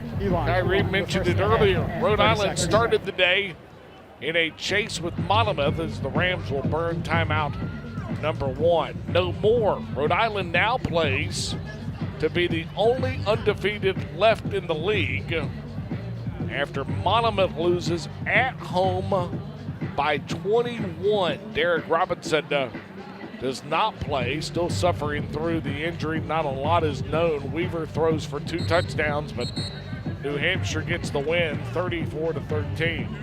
It'll be a very interesting final 2 weeks. It will be. Because I'm not quite sure, you and I had a chance to visit with Shane Donaldson and the folks over at the Rhode Island Media Relations Department. Yeah. I'm not sure anybody quite knows what to make of this league right now. No. Even those that are in the league with regards to national top 8, in regards to at-large bids. It's going to be interesting to see where Monmouth lands after this week, especially in polls, because that is going to be, their placement is going to be really interesting to see how the rest of the league plays out. Farrell set and ready to go following the Ram timeout. Or excuse me, following the Phoenix timeout, and there's the first sack of the afternoon, and guess who? Kamari Brown, sack number 24 of the season. And it is all the way back to the 2-yard line. And timeout has been asked for 30 seconds. by the Phoenix in the 32nd timeout. So the Phoenix utilizing their timeouts on the defensive end, trying to get at least one crack at it. You and I have been with the head coach long enough to know this is called trying to steal one just before the break. Absolutely, especially considering in that situation, Kamari Brown with a one-on-one block, no running back chipping. So that was just an opportunity. He did a great job kind of rushing, bullying down the chest, pulling, swimming over, and just continuing to be consistent, not giving up on the rush, and then getting there. That's one thing 3 has really worked on in his game, in addition to his run blocking, which I've spoken to many times this season, is just his continuation of his pass rush. If the first move doesn't work, working the second move, working the third move, just continuing to build, and that's exactly what he did there to try to give their team an opportunity to boost before halftime. So now all of a sudden whistles before the snap. Timeout. It will still be 4th down.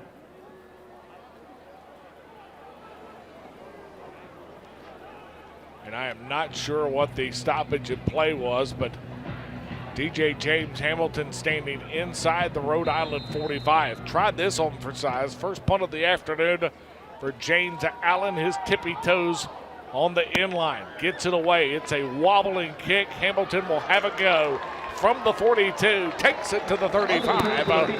And so the Phoenix will take over 1st down and 10 from the Rhode Island 35. Certainly, Kyrie, by a wide margin, the best starting point for the Phoenix offense on the afternoon. I mean, the biggest thing here, if I'm talking to this offense, is starting with the offensive line.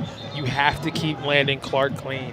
Landon has to understand as well, if it's not open, don't force it here. You have a minute and 32 seconds. You have a timeout, and you have a pretty good distance. Look for the matchup, the favorable matchup. If it's not there, pull it down and get to the sticks. It has to be a very smart approach here because this is a very opportunistic defense here from Rhode Island. Any mistake, they can capitalize. Luke Barnes works just below our broadcast location if he is needed. Clark, straight drop. Here comes pressure. Landon, Chase, now got to get rid of it, and does. And flips it into the Rhode Island sideline effort. Giving chase is Mitchell Garner and A.J. Penna. And I'm going to tell you right now, the guy from out of Montclair, New Jersey, who came into the afternoon 2nd in sacks, 1st in tackles for loss, is as good as advertised. Yeah, and one thing that the Phoenix are doing, they're just going one-on-one on the outside. And I can just tell you, TD, been paying attention. I don't think they're winning a lot of those matchups. And look at how they're set up here. And no one's on the guards. No one's on the center. They're just going to the outside and trying to win those one-on-ones. And that's exactly what they've been doing to start the game. Clark, he'll set and load and fire. Got a guy out there in Bakey. It is incomplete, but the flag is quickly thrown. And Rohan Davey, I believe, is going to be the guilty party. Pass interference. Defense, number 26. 15-yard penalty. Automatic, 1st down. This one of the simpler ones to call, if you will. Bakey down the sideline, and Davey just simply got caught up in a bear hug. Yeah. And the 15-yard penalty moves the Phoenix a little bit closer. It'll put them on the doorstep of the red zone. 14th best team in the country in terms of percentage on the year. 30 for 33 with 22 touchdowns. Great job by Landon Bakey working himself back there to kind of set up that penalty in that situation. Clark flips one out, pass caught. That's Bakey, and Landon will take it to the 15-yard line.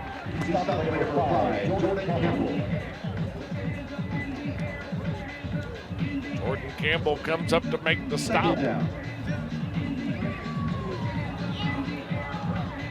I'll tell you, TD, clock, is at 1:12 here. Once again, a timeout. No need to force it. Find the right play. That is what Landon Clark and this offense needs to focus on, because Rhode Island's going to probably try to put some more pressure, as they have the entire half, to try to put him in a tough predicament. Here comes the pressure. Clark zips away from the one would-be defender, then tucks and goes inside the 15, down to the 14, gain of 1 on the play.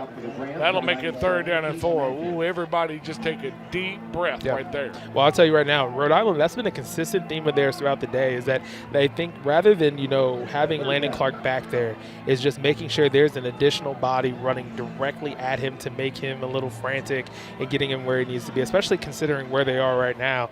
You're going to see a blitzer. You're going to see someone coming up the middle. Landon's going to have individuals in his face to try to put that pressure on him. Clark zips one out, pass is caught. That's Zymir Winston who makes the catch, but Winston simply dragged back to the 13-yard line and gain of 1 on the play. That should make it 4th down and 3, and Phoenix are going to ask for the timeout, you would assume. Luke Barnes before we head to the halftime break, but let's hold the phone here for a moment.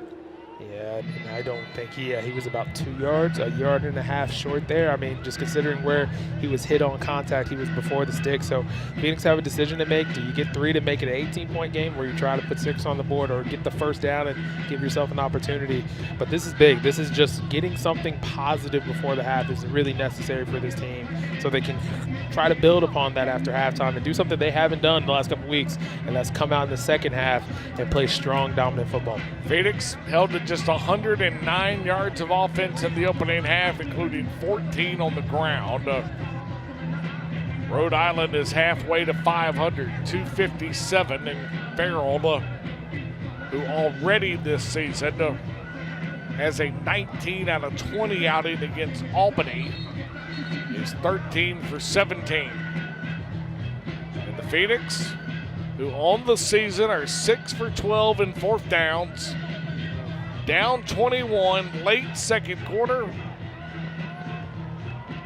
The guy from out of Manchester, New Hampshire at 52 years old says, let's roll the dice. Yeah, I think it can't be a long developing play, especially with the one-on-one matchups. And all of a sudden, Jim Fleming has seen what the Phoenix wanted to line up in. And the guy who has worked in 8 different conferences and has been a defensive coordinator at multiple schools. We mentioned earlier his 12th year at Rhode Island, his 14th year as a head coach. This Rhode Island program is the definition of patience. Yep. After the struggles they went through in the first half of the Fleming administration. 15 wins total the first 6 seasons. Yes, sir. But it pays dividends, right? Yep. Looking how they built a strong culture, strength and conditioning. Guys looking like grown men out there. They've done a great job of really building the program from the ground up.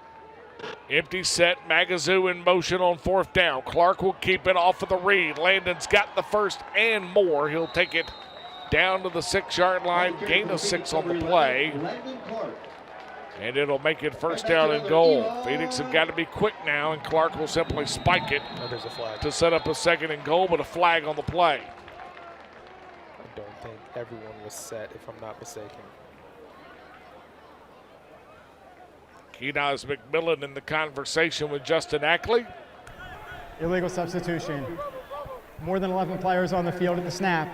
Half the distance to the goal. It will still be 1st down. The clock will start on the snap. Just the 7th infraction of the opening half. Illegal substitution is the call.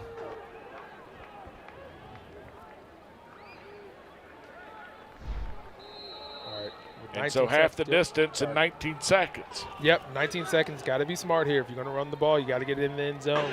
Throw game gives you a few plays on incompletions.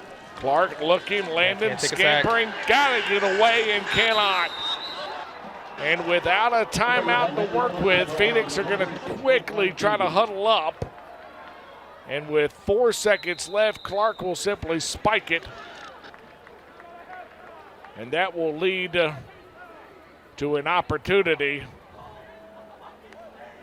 And Landon Clark motioning to the Elon sideline. The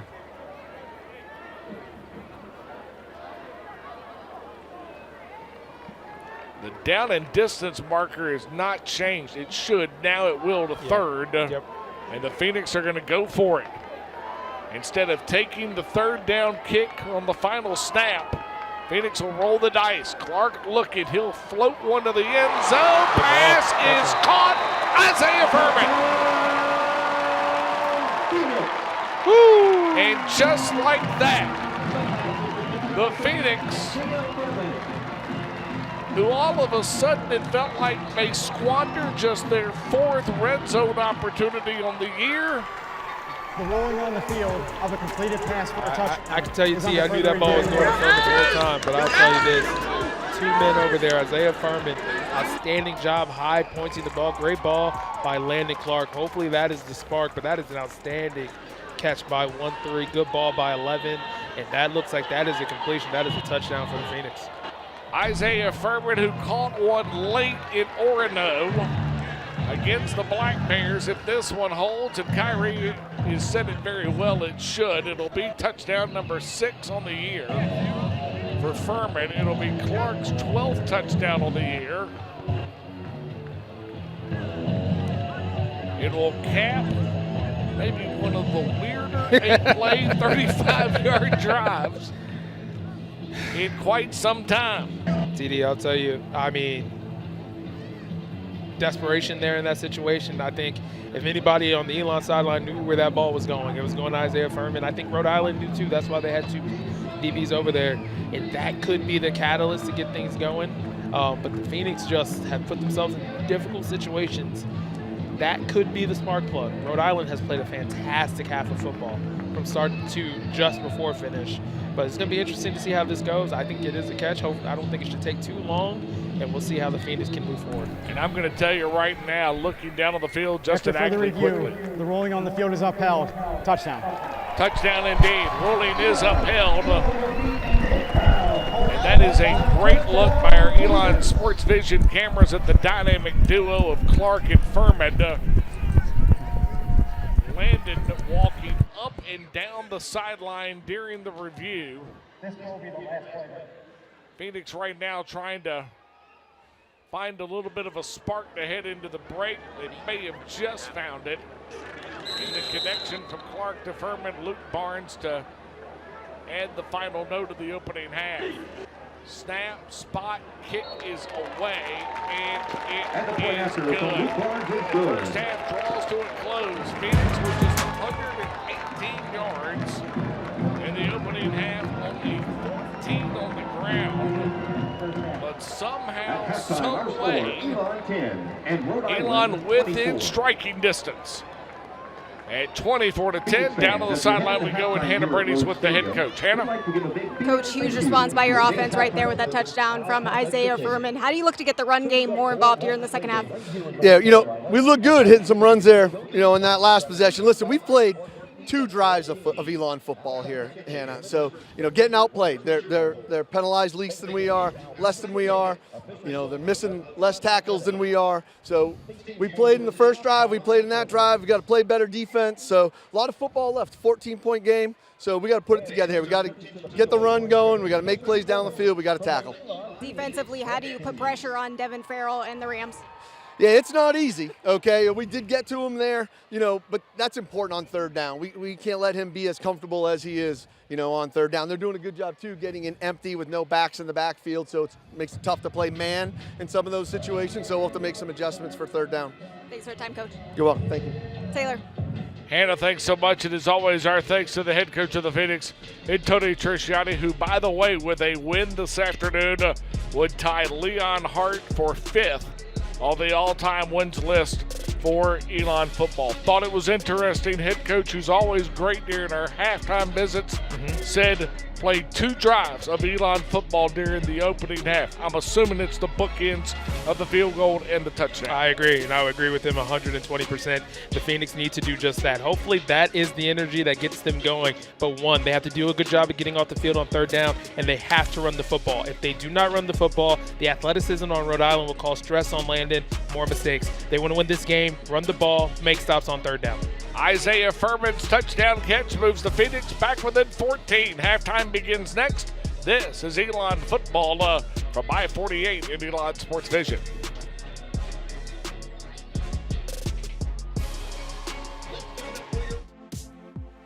Be a part of the vibrant culture of Elon University, where personal connections propel your journey. At Elon, potential is mentored into purpose, engagement, and influential leadership.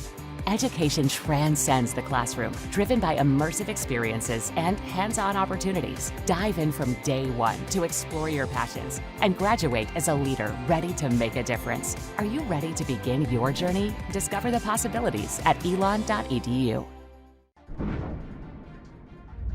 Some things in life are hard. Buying a car shouldn't be one of those things. And that's why more and more people are choosing modern Toyota in Winston-Salem. Modern makes it easy with over 900 new Toyotas to choose from. And you'll always get our lowest possible price. The friendly staff at Modern will help you choose the right Toyota for your needs. And our simplified paperwork makes it easy. We'll even deliver your new Toyota straight to your door. Get started today at moderntoyota.com. Experience the modern difference. We all have our own way of waking up. And if it works for you, keep doing it. We think you should bank your way too. Here's what we recommend. Atlantic Union Bank. Any way you bank. At McGurk's Pub, you'll feel the Philadelphia brotherly love in the food and atmosphere. Home to the tidal wave and the best cheesesteak south of Philly. McGurk's also has a local craft beer selection that pairs perfectly with our delicious nachos. Bring your friends and family to McGurk's, the best eats and atmosphere in Eli. We all have our own way of waking up. And if it works for you, keep doing it. We think you should bank your way too. Here's what we recommend. Atlantic Union Bank. Any way you bank.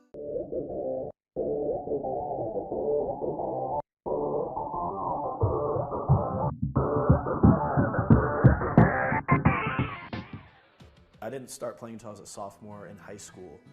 So I always played soccer, basketball, swim, track, growing up, a lot of other things, but football was just never really something I was just ever got into. Until I got to high school in my freshman year, I was on the soccer team. And so the soccer team would walk out to practice and all the football coaches would look over and look at this big guy who was a bench warmer on the JV soccer team. And they ended up recruiting me and hinting at me that I could be successful at football. So I gave it a try my sophomore year of high school and just kind of fell in love with it from there. I got recruited kind of late after my senior year. In January is when Elon started to get into the picture. And being from North Carolina, it was always a school I had heard of, but I didn't know a lot about. But my high school football coach played here, and my offensive line trainer both played offensive line here. So when they came in, I immediately started to figure out more about the school. And then coming on my visit, it had snowed, and so being able to see this place with the snowy white everywhere, just how beautiful it is, and then the academic opportunities as well, were very hard to pass up. And just getting to achieve that dream of playing college football, being an hour from home, and getting to follow in my high school football coach's footsteps, just all those things together were perfect. My professor, and who's now become my mentor, Dr. Walker, he came to me my sophomore year and was like, I think you'd be a great candidate to do summer research in the SURE program first. And so I did a project on the walk-on student-athlete experience. Just kind of interviewed a lot of people from all across different sports at Elon and just wanted to figure out if other people's experience was similar to mine. And so I was able to present that at SURE during the summer, and then I was able to present it at the National Sport Management Association Conference in February, and then also present it at Surf Day in April. I think for me it was really encouraging to hear the other walk-ons and just the attitude they had about the whole experience. Nobody was sitting there with a victim mentality, feeling sorry for themselves. Every single person I talked to was grateful to be playing the sport, grateful for the camaraderie, grateful for the experience.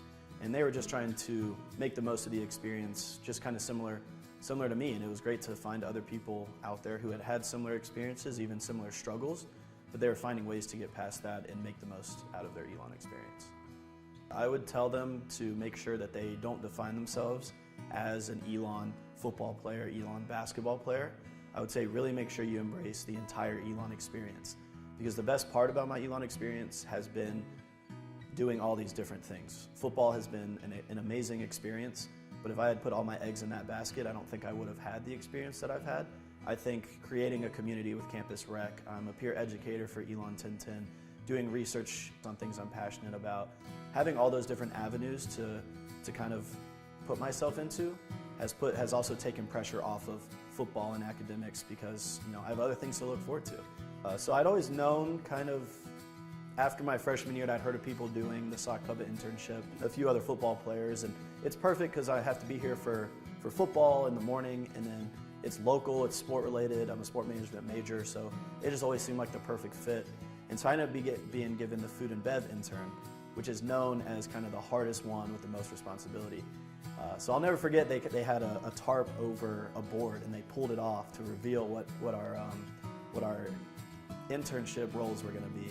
And I remember seeing food and beverage and I kind of like got a little nervous. I was like, I was not expecting to get that one. But it ended up being a great experience. So I ended up being in charge of the concession stand. During the games, I managed about 20 to 25 staff members during every game. And so when I walk across that stage in May, I want to know that I looked back and I gave it everything I had and didn't have any regrets.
Halftime at Rhodes Stadium with the Phoenix trailing 24-10. Dr. Kyrie Walker back alongside in just a little bit, and we'll get his thoughts on the first 30 minutes. But we mentioned it during the first half. Phoenix capturing the CAA Cross Country Championship last Friday in the Garden State of New Jersey, and head coach Mark Rinker is alongside. First and foremost, hey, congratulations for you and the program. Thank you so much. I really appreciate it. What a dominant effort. Winning by 40 points in anything is a dominant effort, but 7 runners in the top 15. Yeah, no, the women, they ran really hard. It's been a goal for us for the last year. We didn't expect to win that big, but when they got out and they put it out there and really showed that they've worked really hard, and developed really well over the last year. Mark, the 16 title in the last 7 years and the 4th different runner to claim the individual title in Katie. Yeah, no, Katie's had a tremendous year from her first race, breaking the school record in the 5K. She shattered the school record in the 6K in her second race. And then, having all the pressure going into the CAA meet as the favorite and really delivering for herself and for the team was a really special moment for her. She's been very close multiple times to winning CAA championships, and to get it done, and to just for me to be a part of watching her do that I really was happy for her. We visited on Monday during the lunch and talked about not only the success of the program this year, but the success over the last few years, and it certainly leads back to the impact of Mark Elliston. 19 years at Elon, but over 30-plus years in cross-country. Yeah, no, Coach E is fantastic. When he hired me 2 years ago to take over the cross-country programs, he was very clear that he wanted to support me and the women and the men as best he could with anything that he could do. And he set the vision that we want to be excellent, and he's delivered, all the support and resources along with our administration that has allowed us to develop our team over the last year that I've been here. And really set the foundation for why we could go to the CAA championships and, win with such a big dominant victory. Best of luck on Friday in Charlottesville. Thank you. I appreciate it. That's the head cross-country coach for the Phoenix in Mark Rinker. When we roll on, Phoenix trail by 14. Dr. Kyrie Walker's back with me, and we'll take a look at all the information upcoming. This is Elon Football from I-48 at Elon Sports Vision. Great medicine and world-class athletics come together at Duke. The Urbanic Sports Science Institute leads this collaboration in treating all sports-related issues from injuries to improving performance. We pride ourselves on offering the best clinical care for all athletes, all ages, and all skill levels. To learn more, visit dukehealth.org or call 919-813-6860.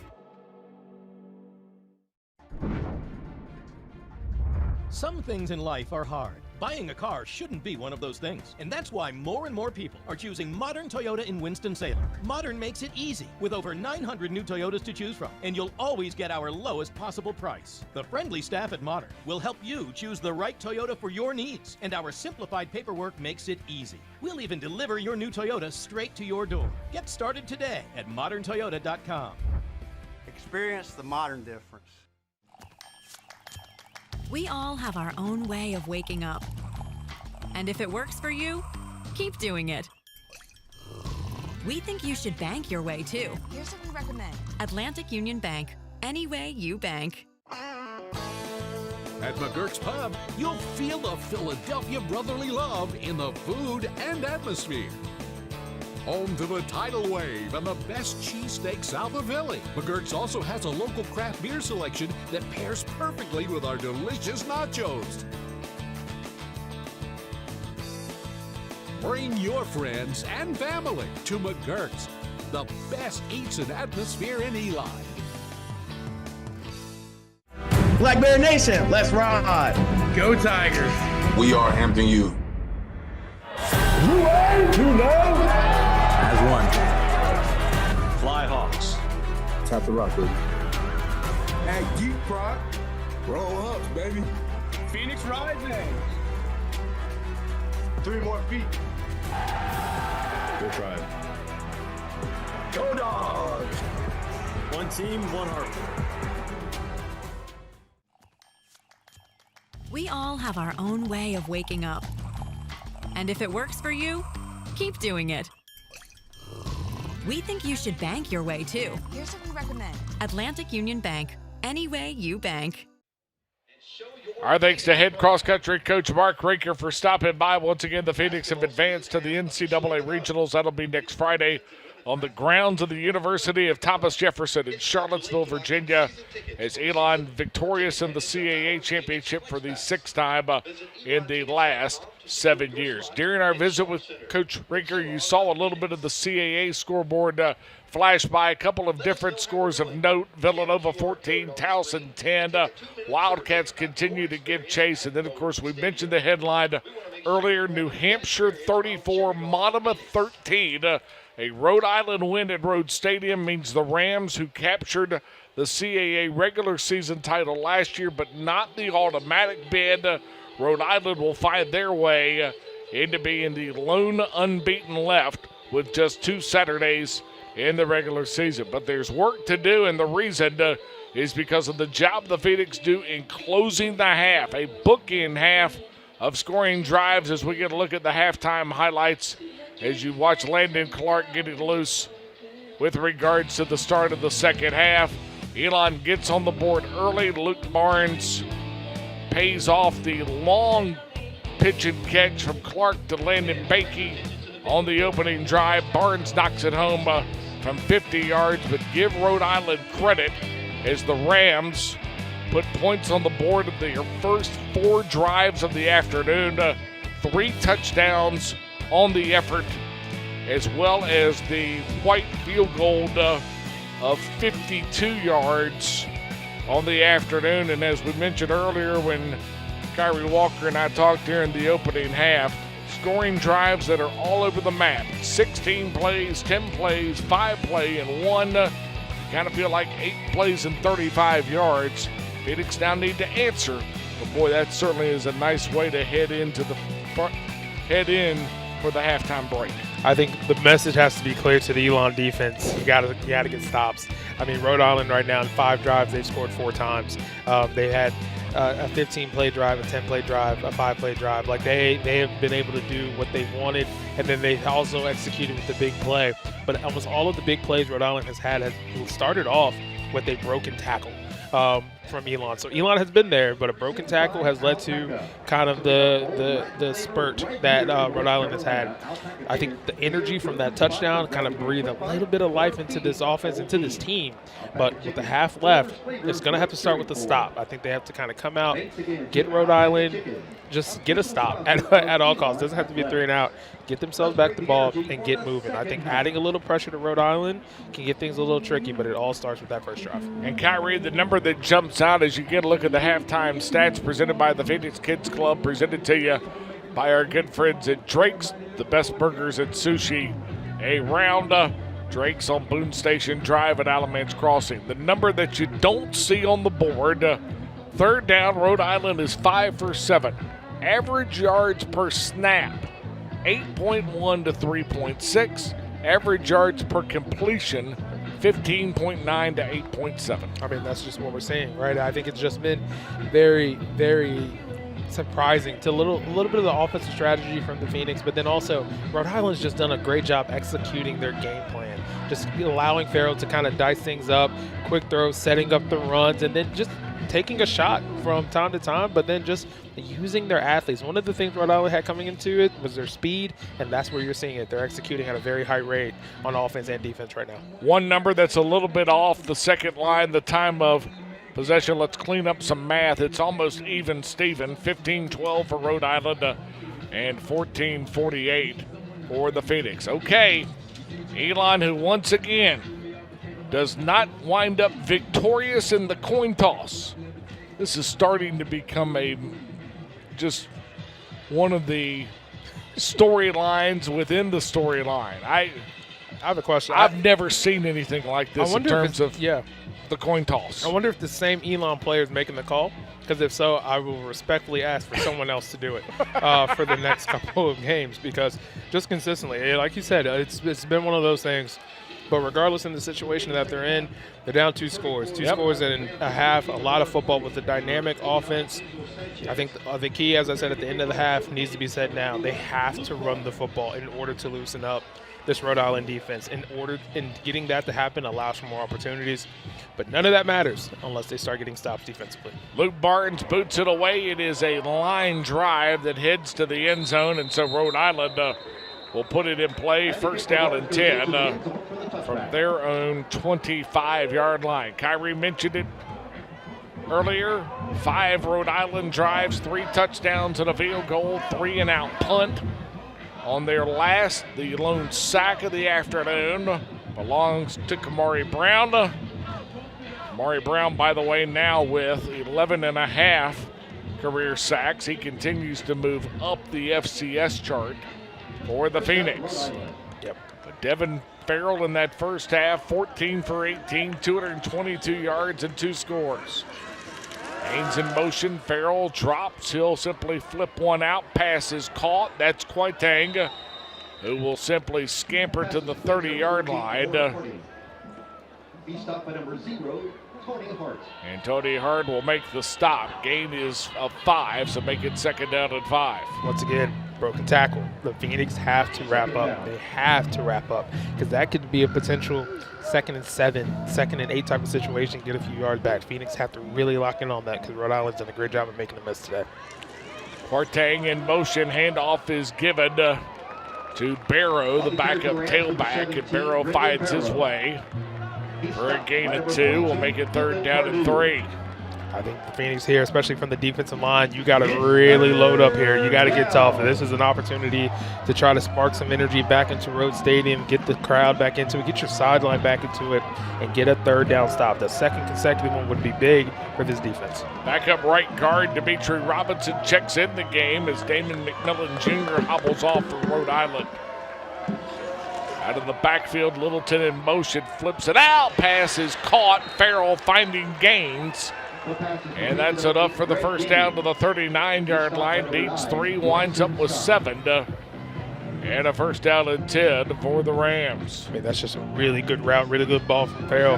I mean, just taking advantage, had a step on DB in that situation, and just extended and got the catch and extended it to a first down. Farrell now 16 for 20 on the afternoon. Wide receiver in motion. Snap, handoff, Farrell will keep it himself. Tracked down, at least forced over toward the Elon sideline. Asher Cunningham drew the beat on him. Farrell does a good job to get away from Cunningham. And Tony Harden, as well as Ish Atkins in the vicinity to make the tackle. Once again, TD, another broken tackle. I mean, that's just, it's becoming a storyline here. I mean, think about it. This could be 2nd and 12, 2nd and 13, putting them in an uncomfortable situation. Now they feel a little bit more comfortable 2nd and 9. Phoenix have to get Rhode Island behind the sticks, but give it to credit to the skill players for Rhode Island. They're just not going down on first contact and continuing to move their legs. One wide out to the bottom of your screen. Here comes pressure. Farrell steps away from Paris Lowry. Pardue on the block from Rhode Island. Wide receiver open to behind Brody Carroll, and that's Gaines, who will simply pull it down inside the Elon 25 to the 24 on the busted play. A gain of 35 yards as Farrell scampered away from 2 different guys who had shots at him. I mean, once again, another broken tackle, another missed tackle, just running down, and that's a one-on-one matchup. Skill player against the linebacker. Skill players are going to win those. Littleton simply bangs right into the Phoenix defensive front, and Littleton able to gain 5 on the play, make it 2nd down and 5. I think one of the things about the broken tackles and the big plays, it's demoralizing for a defense, knowing you got him wrapped up, especially looking Paris Lowry is running his directly there, and he just kind of ran free. He didn't break himself down, and thus a quick little jab step allowed him to get free, and that's a big play down the field. Farrell will zip one out. Littleton in the vicinity. Ball comes free, and the Phoenix fall on it. Bryson Scott there for the turnover, and let's wait and see. Got a conversation here. Scott picked it up. Jim Fleming is almost to the numbers in dispute. And now Justin Ackley will huddle everybody up. Let's see here. I'm going to need another look. I know the Sport Vision team probably has several looks at it, but I think this may be the old football move category. Yes, sir. Absolutely. That's what I'm thinking. Yeah. Incomplete pass. Now let's get a look here on our Elon Sports Vision cameras. Just right there. Yeah, that's an incomplete. He never had full control of the ball there, but great job by Bryson Scott kind of getting on it just in case in that situation, but never completed a catch. Great call. Great job by the referees kind of talking about it, coming to a decision, feeling comfortable about it, and playing on. So third down. Farrell. Here comes pressure again. That's chased out of the pocket. Kamari Brown giving Jay dive for him and got him. Sack number 2 on the afternoon for the bad man wearing the single digit from out of Jacksonville. Yes, sir. And they'll force the 4th and long and the potential field goal opportunity. I mean, there's a mishold completely on the outside of Dylan Pardue, but outstanding pursuit rush there from Kamari Brown, getting where it needs to be from the opposite side of the field. And that is what the Phoenix needed, that level of effort. And just to hold this to 3 is a minor win, but they have to be aware here. Nothing crazy, and try to add a little bit of pressure on the kick. Snap, spot, kick is away, and it is good. So Rhode Island is limited to a field goal on the drive, but they are able to add back to the lead and push it back to 17 and 27-10. Although Bryson Scott a little bit worse for the wear, getting up after the field goal opportunity and the block team. Down we go to the Elon sideline. Hannah Brady's got news. Hannah? Yeah, guys, when the Phoenix came out of the locker room, quarterback Landon Clark was warming up on the sidelines. He was experiencing some discomfort, told the athletic trainers that he couldn't throw. He went into the medical tent. He was in there for a while, came out, got on the bike, started warming up a little bit more. He went back into the medical tent, now walking on the sidelines, seemed to have some discomfort on his side and as well as his hand. So Marco Lainez will be getting the start at quarterback here in the second half, guys. Hannah, thank you so much. So Marco Lainez, who has not worked a ball game since week 2 against the Davidson Wildcats in this building, and the former Iowa Hawkeye will have an opportunity to potentially take part in a storybook Saturday afternoon comeback. Yeah, and I think one thing you can really help Marco in this situation is by running the ball. Yep. You got to run the ball. You got to run the ball to set it up, because I guarantee you, one thing Rhode Island is going to look at is potentially planning for that, but with the running game they have and then Marco's legs as well, there's opportunity. And Landon Bakey will simply let White's kick bound into the end zone, and so the Phoenix will get it. First down and 10 from their own 25. Elon in the opening half. Phoenix with 6 drives, bookend points on the drives, opening field goal from Barnes and then the Furman touchdown catch. The other 4 drives account for a grand total of 17 snaps, all 4 punts, including 2 3-and-outs. In the 2 middle drives that go 6 plays and 3 yards in total. Lainez, third-year sophomore from out of Belmead, New Jersey, ready to go. Working with the empty backfield. Marco will set and throw. Pass is caught. That's McMillan, and Keenans will take it to the 30-yard line. It's a little bit different with Lainez. It comes out a little bit different. But Marco's just got to simply be given time right now in this offense. Yes, and Marco doesn't have to be Superman. Just put a drive together. Utilize his legs when necessary. He has a bigger frame than Landon, but that's the man who needs the ball and some carries because he can continue to extend the sticks. And Jamel Williams will take it to the 36-yard line. Gain of 6 on the play. That'll make it first down and 10. I mean, that just to come in, first drive, haven't played in a little bit, and just extend the sticks on the first 2 plays, that's a win. So the offensive line just has to continue to build. He just has to be manageable. That is the big thing for 10 right now. He's going to have a moment to make a play, but just kind of do what's called be forward, continue to push in forward, and continue the drive, and the great opportunities will show. Here comes pressure. Lainez loops one out there and intended for Magazoo, and it will fall incomplete. Johnson and Carcel in coverage for the Rams. Yeah, that was one of those where he maybe got a little bit greedy. I mean, Magazoo has a great set of hands, but just considering the coverage and the defense that Rhode Island's playing someone over the top, that could have been one of those things where a little bit scary in that situation, but I get it, right? He's trying to be a fire starter for this offense, but he has to focus on moving the sticks and keeping their offense off the field. Split back set with Frederick and Williams in between him. Handoff given to Jamel. Jamel looking for a little bit of room and cannot find anything. And the reason why, A.J. Petta, who came in with 51 tackles on the year, Pena rather, and make it third down and long. I mean, the Elon tackles have struggled all day with the Rhode Island defensive ends. Pena especially, just winning one-on-one matchups. It would have been stronger to potentially have another tight end to provide a chip on 8 side, but one-on-one, especially when he's standing, it's almost a cheat code today. Third down and long. Linez rolls the pocket, zips one out, pass is caught. Did he stay in bounds? Yes, sir, he did. He's a little short, though. Keenaz McMillan is just a touch short, but he does get the Phoenix out of a third and long hole. But he'll be a couple of yards behind the stakes, and I believe the Phoenix are going to roll the dice here. Yeah, they have to. I mean, just because they understand how Rhode Island is rolling. I mean, they've scored on every drive except for one. You don't want to give them the ball back, and then without an opportunity to look like they talk through it, and they're going to punt. Yep. Phoenix are going to make the decision on the punt. Elon will get everybody set. Remember, Phoenix faked it twice in conference play already. They will not fake it a third time, at least not here. A spiraling kick by Yerk, and he will absolutely hammer one into the end zone. It'll lead us to the timeout. 8:09 left to play in the third quarter. Kyrie's already told you Rams have put points on the board on an opening drive of the half. They'll get an opportunity to make it 2 for 2 in the second half. Rhode Island in front by 17. This is Elon Football on My 48 and Elon Sports Vision.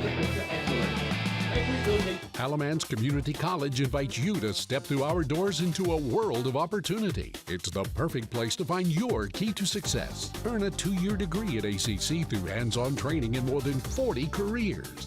Go to the head of the class in today's technology-driven workplace. Want a 4-year degree? ACC can help you start your BA through university transfer. Earn your first 2 years of credits at a fraction of the cost. Click on alamancecc.edu to learn more.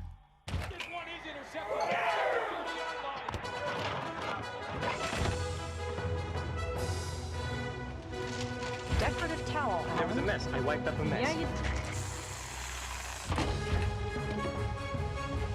Where is the box? Never mind, I found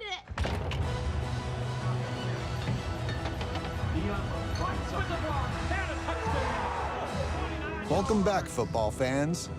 We'll see you in the fridge.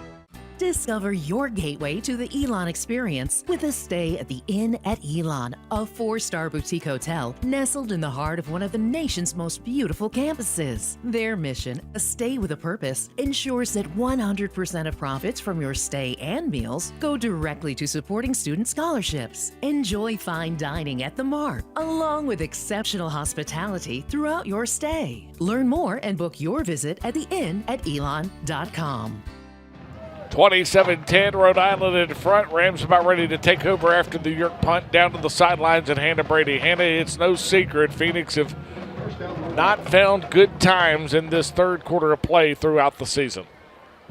Yeah, Taylor, the past 3 games for the Phoenix, the third quarter has proved to be their nemesis in terms of scoring. I asked head coach Tony Trisciani this week how they look to get over that hurdle, and he said it's not so much of an offensive issue. It's also defensive, getting off the field on third down, but a crucial component is they haven't received the football in the second half of the football game this entire year. So with an extra possession for the other team, he doesn't think it's a lack of energy issue, but sustaining drives after the half as well as the turnover margin specifically in the third quarter has been the Phoenix kryptonite. So the focus this week was on how to completely lock in after the half and find momentum, and that's what the defense are looking for right here, Taylor. Hannah, thanks so much. Littleton's first carry. Good for a gain of 11 on the play. And right back to Littleton, and Littleton simply runs into the waiting arms of the Phoenix defense. Pardue and Loro in the neighborhood. Dillon's been everywhere up front defensively at times this afternoon. gain of 1 on the play will make it 2nd and 9. I mean, you got to give a lot of credit to Littleton as well. I mean, we haven't talked about him as much in the run game, but 12 rushes, 60 yards to give him 5 yards a pop here for the Rhode Island offense. And his offensive line's done a pretty good job of trying to working up to the second level. Haven't said Asher Cunningham or Brody Carroll's name too often today because there's usually an offensive lineman that's worked up. So running game has done what it's supposed to do for this offense. Play action, and Farrell simply blindsided Jevin Brown with the sack. It'll be the third of the afternoon for the Phoenix. Another Food Lion Feed sack to get back, make it 26 of those bad boys on the year. And I'll tell you, that was all kind of started with Kamari Brown in that situation. They tried to double up, kind of provide a chip there, and then Kamari Brown did a great job working down the middle. Jevin Brown hinted inside, came back outside, and had a perfect lane for a sack. So that's what the Phoenix have needed. Big play there, but now it's 3rd and long. They have to be smart. Watch a quick check down, quick screen throw, and from Rhode Island. Have to be smart here for no penalties as well. Snap, Farrell, here comes pressure once again. He'll zip it down, pass is caught, and that's Barrow. Ball pops free. I think Barrow may have fallen back on it, although the Phoenix give the customary point down to the other end of the field. Always, right? Always. You always got to do it. Always got to point down. Yes, sir. And I'll tell you, I kind of saw that check down was coming. Nothing too crazy. Rhode Island has a 17-point lead, but the Phoenix defense doing a great job here, kind of rallying to the ball. And right there, Ish Atkins and then Brody Carroll just sticking his hand up from the ground, just trying to create an opportunity for his team.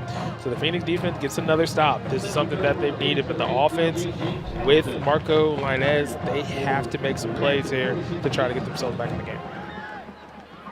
James Allen will boot it away. Phoenix are going to send a little heat, and Allen will get it away. Hamilton will take it on the run. DJ to the 40, 45, midfield and into red territory. Turns the corner, 25, 20, 15, 10, 5, touchdown Elon. The ball club that's had 4 of them run back on him this year turns the tables, and the guy from out of Mallard Creek in Charlotte takes it to the house for 6. Great job there by DJ James Hamilton, following some of his blocks, and there's been a lot of opportunities for that for the Phoenix punt return team. It was just perfectly set up, and then once 8 works to the outside, the cavalry provides the blocks, and then it's speed from DJ James Hamilton, finally taking advantage of that opportunity. He's been waiting for that. A needed touchdown there. Time to turn it in your own hands, and the Phoenix have a little life here in the 3rd quarter. Luke Barnes will try to move the Phoenix within 10, sends us to the media timeout. Snap, spot, kick is away, and it is good. The guy from out of Charlotte who missed the final 9 games last season tries to provide a jolt and a spark of electricity to this early November Saturday in Rhodes Stadium. Phoenix are within 10 off of the 70, count them up, 70-yard punt return. This is Elon football. Dear Triad, we see you driving by us every day, whether off to work or ready to play, heading over to a beautiful park, just in time for a fun family walk, or windows open, zipping around for quick bite with friends right downtown. Your Toyota takes you most everywhere, and we ensure you get there with the utmost of care. Oh, Triad, we sure love you dearly. Yours, most sincerely, Cox Toyota. Before you buy, give Cox a try. We all have our own way of waking up. And if it works for you, keep doing it. We think you should bank your way too. Here's what we recommend. Atlantic Union Bank. Any way you bank. Great medicine and world-class athletics come together at Duke. The Urbanic Sports Science Institute leads this collaboration in treating all sports-related issues from injuries to improving performance. We pride ourselves on offering the best clinical care for all athletes, all ages, and all skill levels. To learn more, visit dukehealth.org or call 919-813-6860. We all have our own way of waking up. And if it works for you, keep doing it. We think you should bank your way too. Here's what we recommend. Atlantic Union Bank. Any way you bank. First punt return touchdown for Elon football since 2013. Wow. And the Phoenix, on an afternoon when they have been held to just 38 offensive snaps and 137 total yards, are all of a sudden within arm's distance of the lone remaining unbeaten in the league. You can't do but that. Luke Barnes will boot it out of bounds, and all of a sudden, Rhode Island, who's not needing any help on the offensive side of things, 334 yards to their credit. Farrell has been tremendous, 18 for 23 and a pair of touchdowns. Will start it first down and 10 from their own 35. Yeah, you can't give an offense like this that has been so lethal, for there's no other way to say it. They've been lethal today. You can't give them anything, and that's exactly what you do there. And I think the Phoenix defense, hopefully with the punt return, has a jolt of energy here, trying to get the ball back to their offense. A lot of ball left, a lot of time left, but they're going to have to make a stop. Not 3 points, not 6 points. They have to make a stop here and make some plays and put Rhode Island in tough situations. Farrell, straight drop, flips one out, pass is caught, and making the grab is Barrow, the backup tailback. Here he is, or excuse me, the gain rather is to the 44, so gain of 9 on the play. Well, just in that situation, TD, when you look at the quick throw from Farrell out, there's 3 maroon jerseys, but no one's close enough. So there's like a 3-4 yard bubble he has in order to get the ball. Somebody has to get out there. They got to communicate. They have to talk to each other, because what Rhode Island's done, they've just been picking it apart, and they've done a tremendous job of executing in that manner so far today. Handoff given to Barrow. Barrow's got the first down. Brody Carroll there to drag him down to the ground, but because of the work on the first down snap, short distance to go for the Rams. I mean, I would tell you, very methodical approach there for the run game today as well, but they're getting about 3-4 yards a pop easy before contact tends to happen. So that's something that they've had in their back pocket, but eventually a defensive back is going to have to make a play here on Farrell to slow him down, because he has just been in a rhythm all day and doesn't look like he's going to slow down. Handoff given to Littleton. Littleton across the midfield stripe and into Elon territory at the Phoenix 48-yard line, gain of 5. Kyrie told you that's about on his average for the afternoon. Now 14 carries for 66 yards. Rhode Island run game that's been good at being the placekeeper, if you will, with regards to this Ram passing game. Farrell, second down, checks it down. This is Littleton, and he'll scamper out of bounds. Yeah, once again, TD, as I'm saying, I mean, there's no one, whether it's the wide receiver or the running back, it's pitch and catch from the Rhode Island offense right now, and they're just getting what they want. The Phoenix have to put some pressure in some way, especially in the DBs, because there's too much of a cushion that's allowing for 1-2 yard throws to become 6-7 yards gains. Ardu, Loro, Lowry, and Brown, the defensive front for the Phoenix, as Elon continuing to rotate guys on snaps. Down and 10. Handoff given to Littleton, and Littleton across the 40. And simply puts his head down and finds his way to the 38. Gain of 3 on the play. Kyrie down 10. DJ James Hamilton at least has given the Phoenix a new mathematical number to work with. But still, you feel like the way that Rhode Island has controlled the pace of this thing and the tempo, Phoenix may have 3 more cracks maximum left in it this afternoon. And they're going to have to get a stop. And the thing about it is, if you look at the Rhode Island kicking game, it's been fantastic so far today. So that's almost an auto 3 when they get to this situation. Handoff given to Barrow. Barrow slithers through the Phoenix defense inside the 20 and down to the 17-yard line. Needs 7 and winds up with 20. They'll spot him at the 18. But Brendan Barrow, the former Stanford Cardinal and the native of Ontario, moves the Rams inside the red zone for the 4th time of the afternoon. 4 broken tackles there. 4 missed tackles as well from the Elon defense. Way too many of those today. And once again, Rhode Island's just breaking them with ease because the Phoenix aren't bringing their hips. They're just wailing arms. That's not going to work against a team with this type of firepower. Barrow looking to get to the corner and cannot, and Kamari Brown will sit him down. I think the Phoenix, the goal should be here, at least force it to a field goal try that will keep it to a 2-possession game. But if anything more than that, especially 6 here on the board, that's going to be a tough task considering, you're going in with your backup quarterback and you're going to have a pretty 2-possession or more deficit. So the Phoenix need to kind of really garner up, make sure they're wrapping up here and try to get a stop. Issue might now be that the Phoenix may not touch it until the start of the fourth quarter. Yep. Clock winding down. Off of the jet sweep, hand off at the give is to Littleton, and Littleton will simply find his way. Pardon me, that's Buchanan, 1, not 4. And Buchanan, who is utilized in the run game for the first time on the afternoon, carries it down to the 10-yard line. 3rd down and 3. They'll stay at the 11, so let's call it a short 3. Nose of the football almost at the 10. It's a big play here, too. Littleton the back behind Farrell.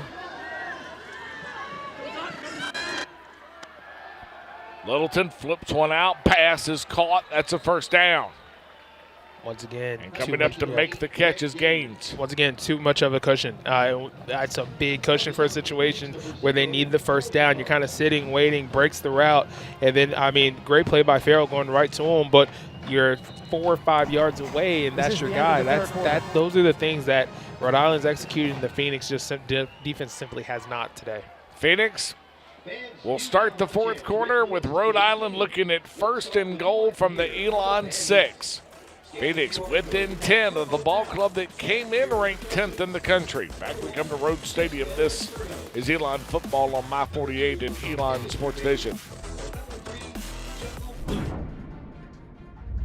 Some things in life are hard. Buying a car shouldn't be one of those things. And that's why more and more people are choosing modern Toyota in Winston-Salem. Modern makes it easy with over 900 new Toyotas to choose from. And you'll always get our lowest possible price. The friendly staff at Modern will help you choose the right Toyota for your needs. And our simplified paperwork makes it easy. We'll even deliver your new Toyota straight to your door. Get started today at moderntoyota.com.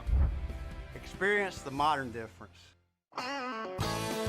At McGurk's Pub, you'll feel the Philadelphia brotherly love in the food and atmosphere. Home to the tidal wave and the best cheesesteak south of Philly, McGurk's also has a local craft beer selection that pairs perfectly with our delicious nachos. Bring your friends and family to McGurk's, the best eats and atmosphere in Elon.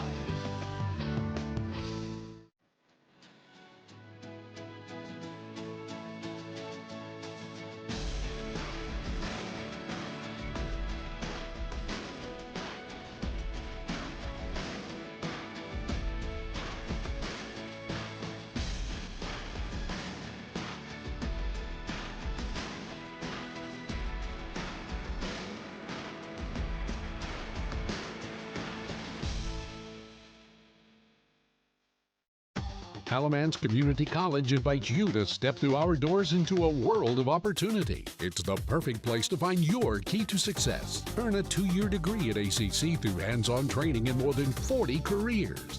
Go to the head of the class in today's technology-driven workplace. Want a 4-year degree? ACC can help you start your BA through university transfer. Earn your first 2 years of credits at a fraction of the cost. Click on alamancecc.edu to learn more. Hard to say that an afternoon comes down to a few snaps, but you got a feeling here that if Rhode Island can punch it in for 7, move it back to a 3-score game, Phoenix once again go back in the corner with their back to the proverbial wall again. This on the handoff, it is given to Alex McClellan, and McClellan will find his way into the touchdown. The backup quarterback, not listed in the 2 deep, with the touchdown to start the quarter off of the direct snap wildcat for the backup quarterback. Yep. And McClellan dives in. He caps 10 plays and 65 yards. And not to put the Phoenix too much in the corner, but boy, the hill just got a little bit steeper here in the fourth quarter of play. I mean, once again, just the dominance from this Rhode Island offense today. I mean, outside of 2 drives, they put points up on 6 drives today, 4 touchdowns, 2 field goals. That's a recipe of success, especially on the road. Extra point is good. We will keep it right here with the Phoenix now trailing by the 34-17. We mentioned earlier, broadcast doubleheader. We're thrilled to have you guys with us on My 48 and the Flow College. If you're looking for Phoenix basketball, the Varsity Network app, Max Wallace just down the road in Greensboro this afternoon with the Phoenix Hoopsters of head coach Billy Taylor, who have got the early 1-point lead on UNCG. 10:40 left to play in the opening half. Remember, Phoenix are back home next Saturday. Gardner-Webb in town. Game 2 of a doubleheader. Charlotte Smith and the Phoenix women, who will return to action on Monday amongst 2,750 elementary school students for the annual Education Day. Presbyterian in town, and then the Phoenix women and men in a double dip on next Saturday. ElonTickets.com, your easiest way to be a part of all the action at Char this winter, and also be with us for the final home game in 2 weeks with the Aggies of A&T in town. Is White ready to boot it away following the McClellan touchdown, and Landon Bakey will simply let it bang into the middle of the end zone, and that's where the Phoenix will have it first down and 10 with 6 seconds gone by here in the final quarter of work. Disappointment is there, right? Down 17, fourth quarter hasn't went your way. I mean, I think this is a big opportunity for Marco Linez to just really showcase his ability and his talent. And I think he has his receivers. Like I said, I think his frame works well. He can be mobile at times. But if the Phoenix are going to make something happen, they have to go with pace and they have to go with tempo. And they have to execute in the air, which they have not done with ease so far today. Landon Clark pulled because of an injury. You heard from Hannah, who talked about the fact that he had gone to the tent and come out, got back on the bike, so it's obviously something they were trying to keep warm, could not, as Kenaz McMillan with the catch, and the gain on the play will be of 16. It'll make it first down at 10. I mean, good ball. Maybe the best ball that Marco's thrown all year. Yeah, good ball there. I mean, finding Kenaz. But once again, he has the athletes, so he just has to kind of make the play, and his opportunities are there for him. Handoff given to Jamel Williams, and Jamel will simply push the pile forward, going to the 46-yard line. Gain on the play will be a 5, and that'll make it second down at 5. Jamel on the afternoon, though, has been curtailed, if you will. 7 carries now for 21 yards. I mentioned earlier when the afternoon started, if he had enough carries to qualify, he would have led the nation in yards per carry. The snap, handoff given to 26, and he will simply take it to the midfield stripe before being upended on the play. Tackle that time is going to be credited to DePenna Gray. I'll tell you this about 26, even he got popped there on that play. He just pops back up. Yep. I mean, he has the physical capabilities, but I think he's someone that needs more carries. I think 7 carries is, especially considering, I think we got a substitution here too. Yep, penalty flags have been thrown. And now all of a sudden, Justin Ackley out to call the penalty, and I believe the line judge is late getting the call in. Prior to the foul, Elon has called their first time out of the half. Yep. 30 seconds. So try that one on for size. Getting ready to call the delay of game, and Derek Latimer, the line judge, who's next to the head coach of the Phoenix, does not get the Elon timeout whistled before the penalty flag can be thrown, but it's a 30-second timeout. And so we'll keep it right here. Phoenix, as we mentioned earlier, back home in 2 weeks. They'll get the Aggies of A&T at 2 o'clock kick. Final road game of the season next Saturday from the Creek. Elon and Campbell from Barker Lane Stadium at 2 o'clock. While Rhode Island finds themselves in an interesting spot next Saturday. Orono, Maine, Alphon Stadium. and the opportunity to maybe solidify a lot of things. Absolutely. Linez ready to go on 3rd down and short. Handoff is given on the jet sweep, and that is Dan Frederick with the carry and enough for the 1st down. Davey on the tackle. Well, the Phoenix there kind of continuing to put a drive together. This, I think, is big for everyone's confidence just going forward.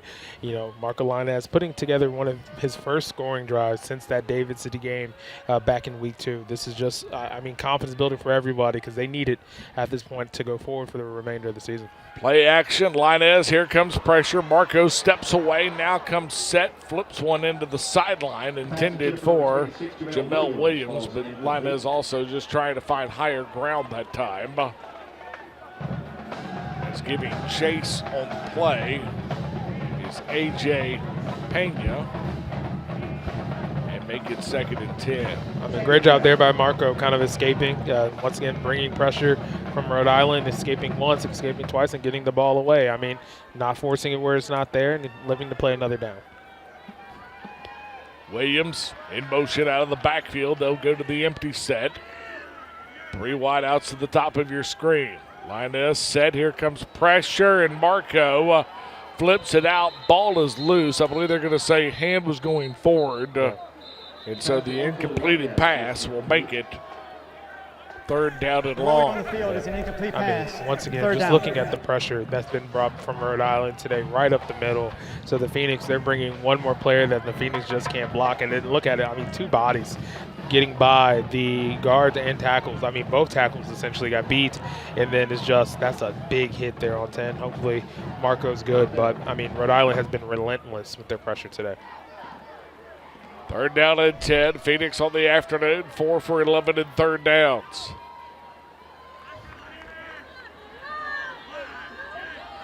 Linez ready to go.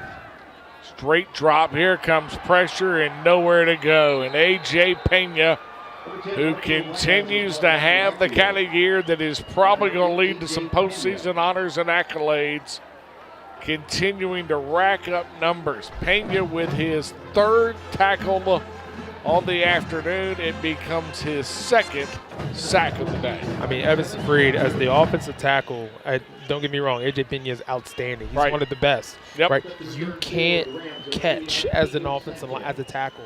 He's waiting for the blow rather than striking Pena, and as a result, he's too quick. You're not going to be able to hold on, and that's what's made it easy. As you're waiting for him, he's just going right by you. He has to work on that component of his game. Spiraling kick, and Yerk will boot one out of bounds inside the 5, and so Rhode Island, who's already driven it 96 yards for a touchdown on one drive, will start once again at their own 4 with just under 12 minutes left on a Saturday in November. Rams are trying to win a 4th straight ball game. Back we come to Road Stadium. This is Elon Football from My48 and Elon Sports Vision.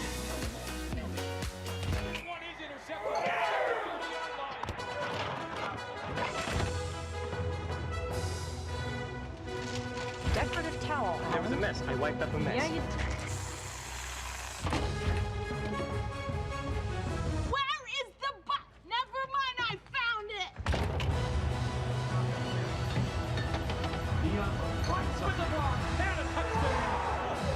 it. Welcome back, football fans. We'll see you in the fridge. Discover your gateway to the Elon experience with a stay at the Inn at Elon, a 4-star boutique hotel nestled in the heart of one of the nation's most beautiful campuses. Their mission, a stay with a purpose, ensures that 100% of profits from your stay and meals go directly to supporting student scholarships. Enjoy fine dining at the Mark, along with exceptional hospitality throughout your stay. Learn more and book your visit at theinnatelon.com. Dear Triad, we see you driving by us every day, whether off to work or ready to play, heading over to a beautiful park, just in time for a fun family walk, or windows open, zipping around for quick bite with friends right downtown. Your Toyota takes you most everywhere, and we ensure you get there with the utmost of care. Oh, Triad, we sure love you dearly. Yours, most sincerely, Cox Toyota. Before you buy, give Cox a try. Well, back to Rhodes Stadium. Phoenix trailing 34-17. We'll update the matter in Greensboro here on the hardwood in just a little bit. But Devin Farrell of the Rhode Island offense back to work. Rams, who came into the afternoon 10th in the country. As Littleton with the carry, across the 5, he'll take it to the 8-yard line. By the way, 7 minutes left to play in the opening half.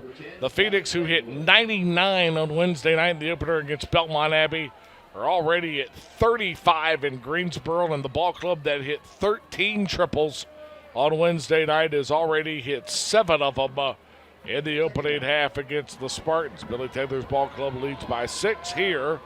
Phoenix trail by 17 to a ball club that will end the day, it appears, as the lone unbeaten remaining in the conference. Handoff given to Littleton, and he'll take it to the 15-yard line. That should be enough for a first down.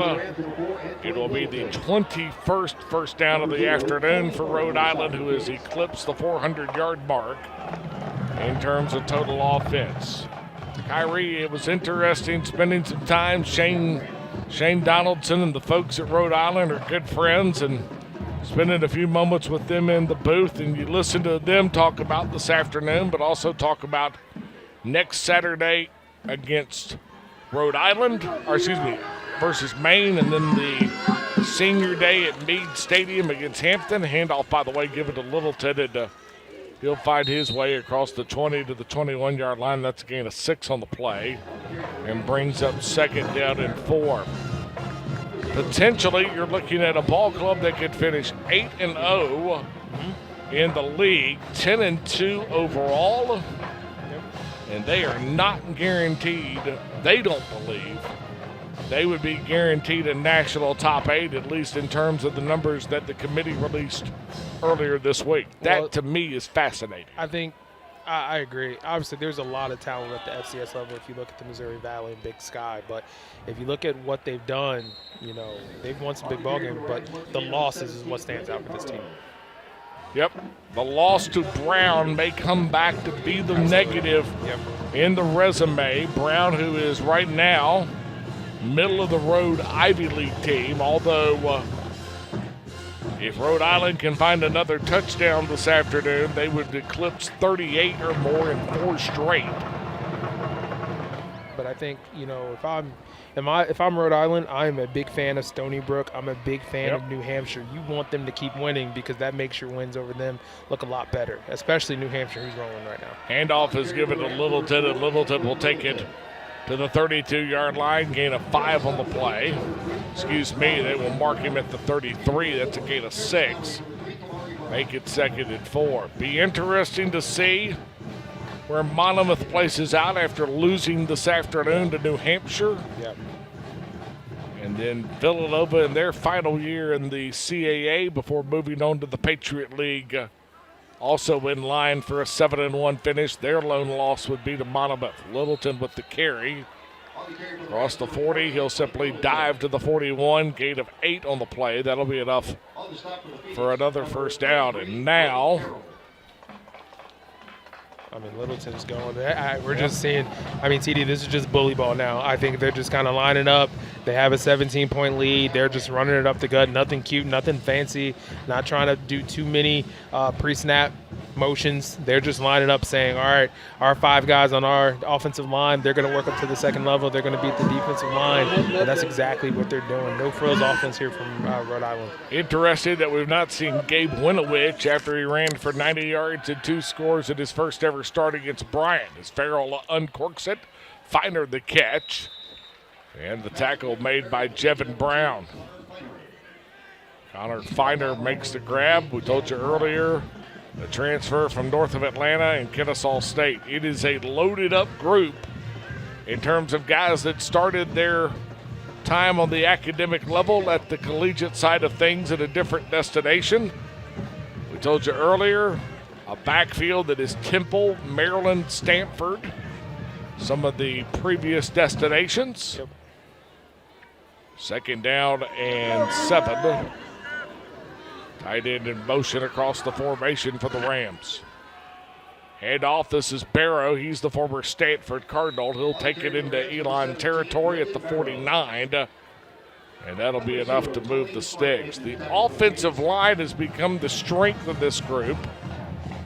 And Jim Fleming went to the portal to get healthy. Christian Smith, the left guard from Merrimack. Brock Bethea, the left tackle from out of the Rock City of Chattanooga. And Kyrie mentioned earlier, Thomas Buxton from Stonehill College. Yep. First down and 10 at the 49. Snap, flips it out. This is Buchanan. Buchanan with the grab. He'll take it inside the Elon 45, and then they'll finally stop forward progress at the 43-yard line. So Buchanan with the catch. And that'll be his 7th grab of the afternoon. So Buchanan's numbers will continue to elevate. He'll go to at least 54 catches, the potential of more here in the final 6+ minutes. Yeah. Well, TD, I will tell you, if you look at this Rhode Island offensive line, just height and size, these are grown men, right? 6'5", 305, 6'2", 270, 6'2", 321, 6'3", 335, 6'5", 330, and how they play. Outstanding hands, very well disciplined. Look how clean. Look how clean right now. Just having a good time, and then guys are still blocking. And then you run into the situation to get down. They've just done a great job of keeping Farrell clean today, and that's the difference. If you look at the defensive line for the Phoenix, it's a little bit smaller. So it's just the physicality and how they're playing really tight hands has been helpful. They've also been able to continue to work up front. You see Chaz Knox trying to fight through the double team, and then certainly guys are turning in. Nice here, Kelly turning into a potential block, and just another example of what Rhode Island's done offensively. It was interesting to kind of going back through and looking over all of the different historical notes. You mentioned earlier, clinched the 5th straight winning season, and timeout. Rhode Island simply asked for the timeout as 30 seconds. The play clock was winding down. I mentioned earlier they've clinched their 5th straight winning fall already. That's a school record. First conference title last year. They won a share of it. They did not win the automatic bid. But the first conference title since '85, 7th overall. Went to the postseason last year for the 4th time in school history. They'll more than likely head back this year. First time since '85 on a postseason trip. But we simply remind you that this has been a slow build. Jim Fleming was the guy in 17. Yep. When Warren Messer made the game-saving pick at Meade Stadium in Kingston. He was the guy at 18 when Messer and Jalen Thomas went on scoring runs of over 70 yards in this building. Thomas offensively and Messer a pick 6 and a big Elon win. 15 wins in his first 6 years as a head coach, but Rams stayed the course, and on 3rd down and long, Asher Cunningham with a sack. I mean, Asher Cunningham there, great job of just getting back there to cause a little bit of chaos. But TD, just to touch on something that you said, if you look at the Rhode Island roster, they've done a tremendous job in the portal. Yep, right? They have. I think I count 35 guys on their rosters that did not start at Rhode Island. So and those are guys who are playing football for them, not guys just sitting there. So they've done a great job with that, and it's paying dividends within their program. Well, following the timeout has been taken following the sack. Phoenix take the timeout. And so Elon will have just 1 timeout remaining. I mentioned earlier Jim Fleming, the 66-year-old. And I mentioned earlier, 38th year in college football. The numbers that jump out. Please reset the game clock. He worked in 8 different conferences, on the game clock, please. including 4 in the CAA, 4 in the FCS. The CAA, the Northeastern Conference, the Ivy League, and the Big Sky. He spent the 2 years in North Carolina as an assistant for John Bunning. All of this for the guy that was an all-conference tight end in 1981 at the University of the South in Swanee. Yep. It's the punt by Allen, and DJ James Hamilton, who's already housed one, will simply let it bounce and roll to the 12-yard line, and that's where the Phoenix will put it in play. Down 17, and it goes without saying. Elon got to be quick right now. Yeah, and it's just that's not what they've done today. That has not been within their scheme because, once again, the strength of the Rhode Island defense is their defensive backs. I mean, they have just played a really, really solid football game. I mean, right now, Elon has 15 completions for 136 yards. I mean, they've done a great job of keeping everything in front of them. They've tried to minimize the big play. I mean, other than the one long catch from Landon Bakey for 39 yards, I mean, the next one after that is 16. So they've done a great job of keeping everything in front of them, playing very well-disciplined defense. Marco Linez will load up. Got a guy out there, and Isaiah Furman, 40, 35, 30, and trying to break away. What was that about? Maybe that's not been in the game plan this afternoon. Opening snap, up home until run that ball point. by Furman. Well, up until that point, yeah. I mean, great job by the offensive line. This is one of the rare times that Rhode Island didn't bring pressure. So as a result, that left a one-on-one matchup on the outside, and Isaiah Furman got there. But that was a really good ball there from Marco Linez getting it to Isaiah. So once again, Phoenix took advantage of that matchup and that opportunity there. Handoff given to Frederick, and Frederick will find his way for a gain of 2 to the 23-yard line. I would like to see, I know it's a 17-point game. I would just like to see a little bit more urgency in the Elon offense here, trying to get points on the board, continuing to fight. They're taking their time, and the clock's ticking a little bit. So I think the Phoenix just gotta get things rolling and make sure they're getting the right system, right play call. Marco Linez 4 for 7 on the afternoon for 85 yards. Here comes the pressure. Linez will dial one up, going to Furman in the end zone, and it is incomplete. Double coverage, and Jalen Neal, fifth-year senior from out of Atlanta, in the vicinity. Yeah, I'll tell you there, Marco was looking for 13, which is a smart thing to do, but especially over the top, the coverage that Rhode Island had, good that the ball kind of went away because that could have been potentially a bad decision there. But Phoenix here, third down. I think it's 2-down territory. You got to play your 4 downs here. Some opportunities for the Phoenix to try to at least get the first down, if not score. Empty backfield for Linez to go to work. Pressure. Now here comes pressure again. Flush going to the far side, and Linez just simply has to rip it into the far sideline. It was Akinsulari as well as Bethea, Arias Bethea. And it'll bring up a 4th down, and Luke Barnes on for what'll be a 41-yard field goal attempt. Phoenix have got to have one of these, down 17. Barnes has already hit from 50 on the year, a personal best. Or 50 on the day, rather. Snap, spot, kick is away. It is a line drive kick that is good. And with 3:15 left, well, Phoenix take it from a 3-score game down to a 2-score game. As Luke Barnes is good. For the season, Barnes knocks home his 12th field goal. 5 plays, 65 yards, $126 off the clock. That is the Wade's Jewelers scoring drive summary. Quick reminder, Wade's Jewelers, Gibsonville, and Southport on the coast. It's time to hashtag Get Engaged by Wade's. Wade'sJewelers.com online. Get a picture of Marco Linez. Kyrie mentioned earlier, first snaps since Davidson. Spending some time with Doug Martin. TJ Cruz in the conversation as well, another guy that's in that quarterback room. In case you're late joining us, Landon Clark banged up at one point, went into the medical tent, came out at the halftime break, started throwing early, and then left the throw session to go to the medical tent. When he came back out of the medical tent, unable to go. And so Marco Linez has gotten the yeoman's bit of the work. And Jeff Yerk on now to boot it away.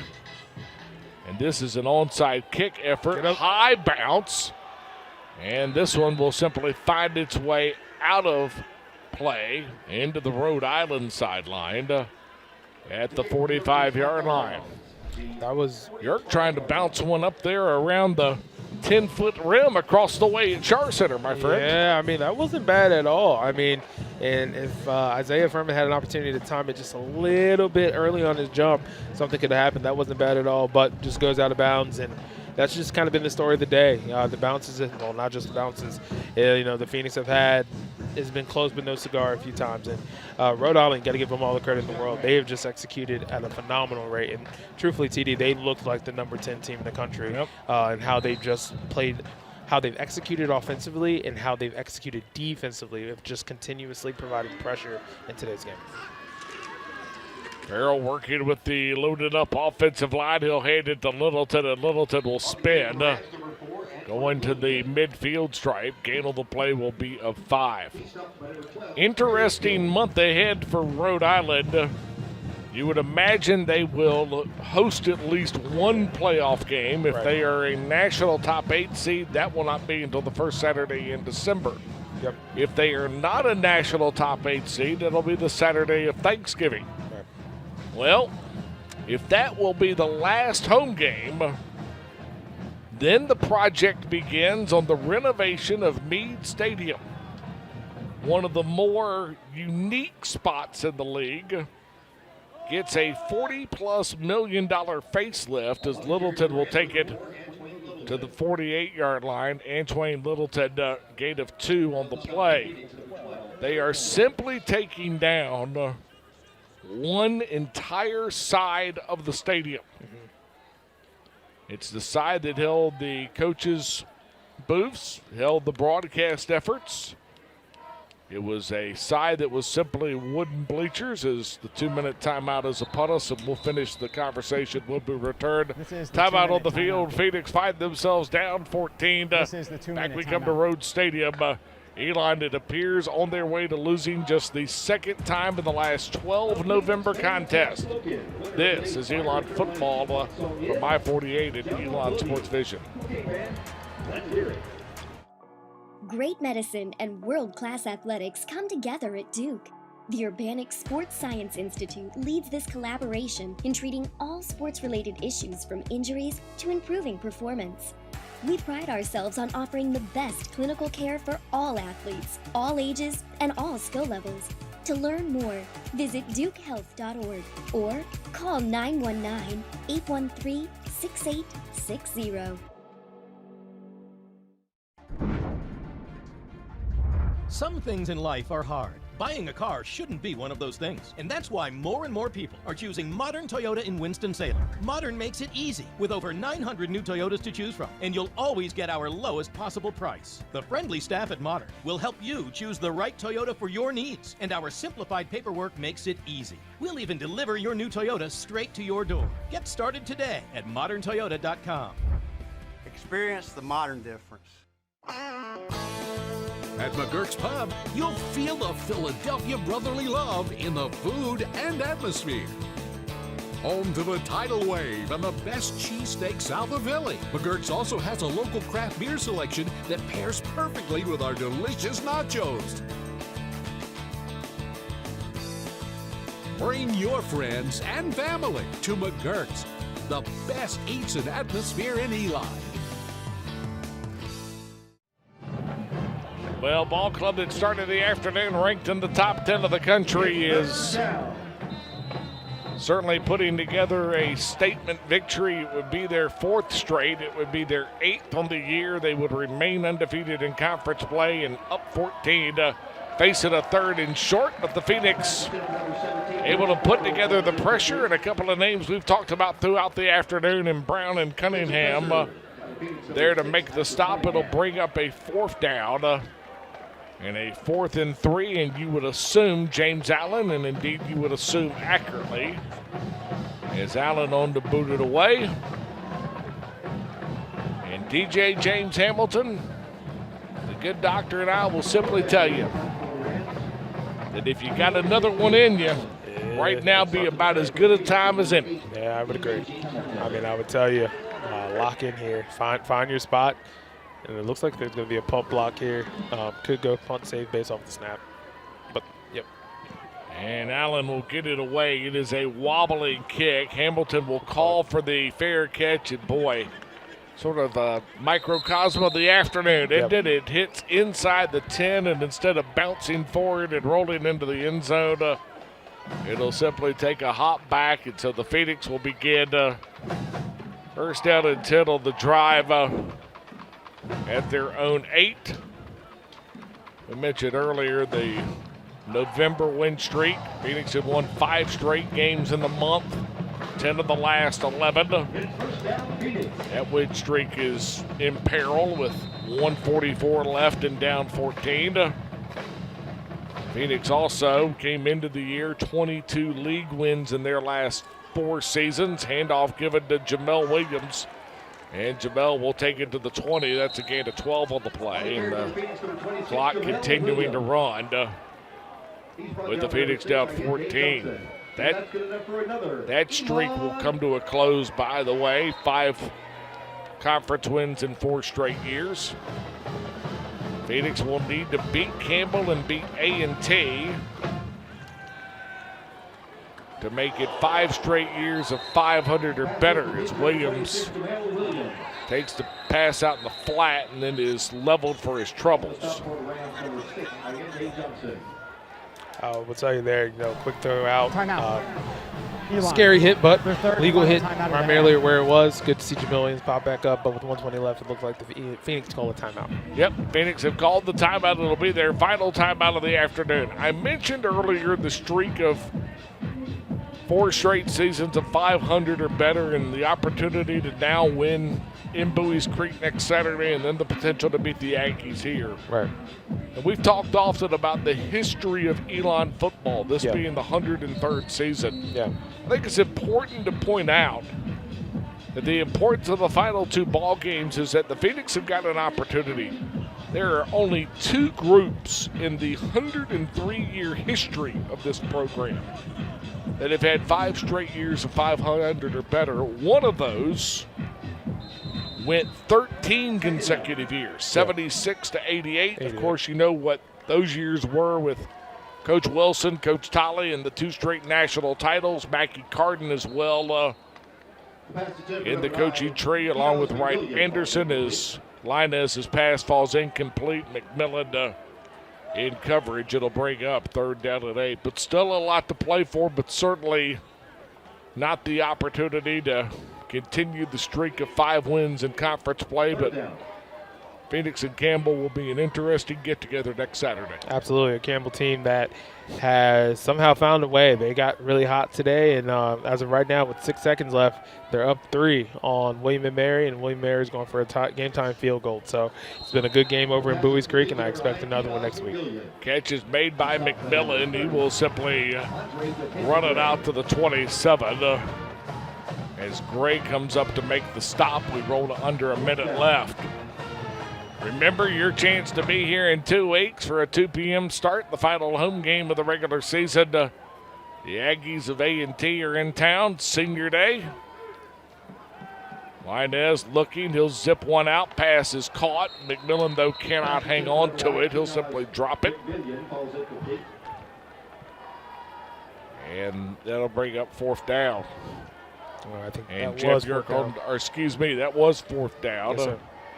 And so move it to the 1st down marker, and more than likely Rhode Island will simply come out, take a couple of knees, and the streak of 38 and 3 straight will be snapped. The win streak will not. And for the 2nd time on the season, the Rams will post the 4-game win streak. I mean, well, let me start off by saying tremendous credit to Rhode Island and how they played today. Yeah. I mean, they just executed from start to finish. The thing that just stood out to the Phoenix about the Phoenix is just the lack of energy to start the game, but then also just the inability to stop on drives. I mean, Rhode Island was just methodical to start the game. If you just look at the drive sheet and what they were able to accomplish, 15 for 90, touchdown, 10 for 46, field goal, 5 for 70, touchdown, 1 for 70, touchdown. First 4 drives of the game, they really imposed themselves and walked out of here with the win and continuing their march towards potentially clinching the Coastal Athletic Association Championship. Jim Fleming appears well on his way to his second consecutive season of postseason football. It would be the 8th trip in the program history for the Rams.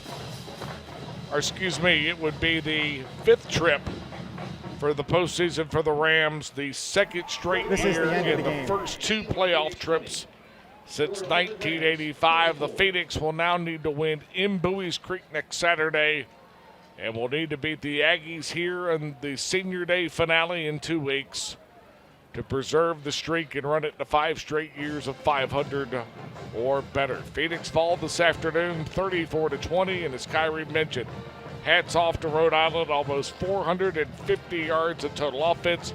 Phoenix could never get the ground game working. They're held to just 30 rushing yards for a group that came in giving up 160 per ball game. Yeah. Really disappointing overall from the Phoenix. Just, you just expected a little bit more energy, but, there were moments, especially after losing your starting quarterback, just a tough, kind of confusing day overall. But you got to start off, tip your hat to Rhode Island. Young men came out here and played a fantastic football game, both sides of the ball. They had a plan, and that plan was to add or have as much pressure on the Elon offense as possible, bringing an additional body, keeping the quarterbacks uncomfortable, shutting down the run game.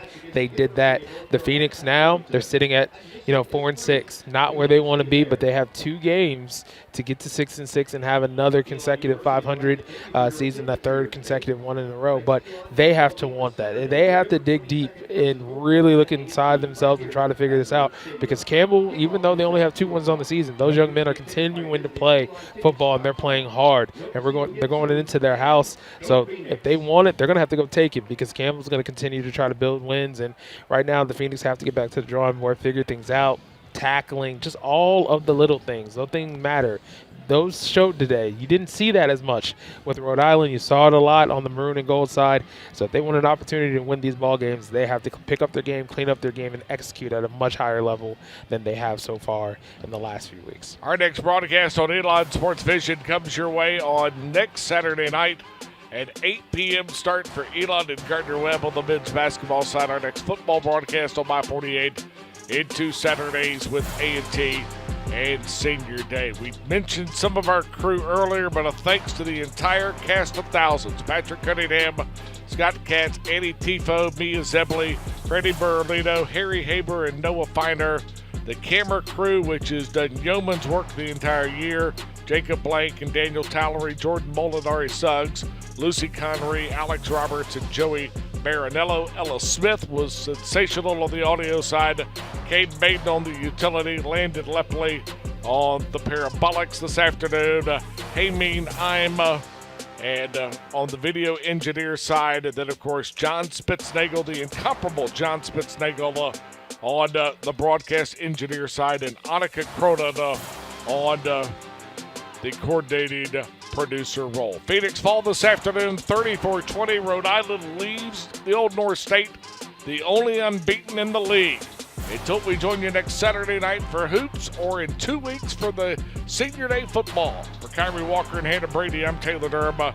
Good afternoon from Rhodes Stadium. This is Elon Football from My 48 and Elon Sports Vision.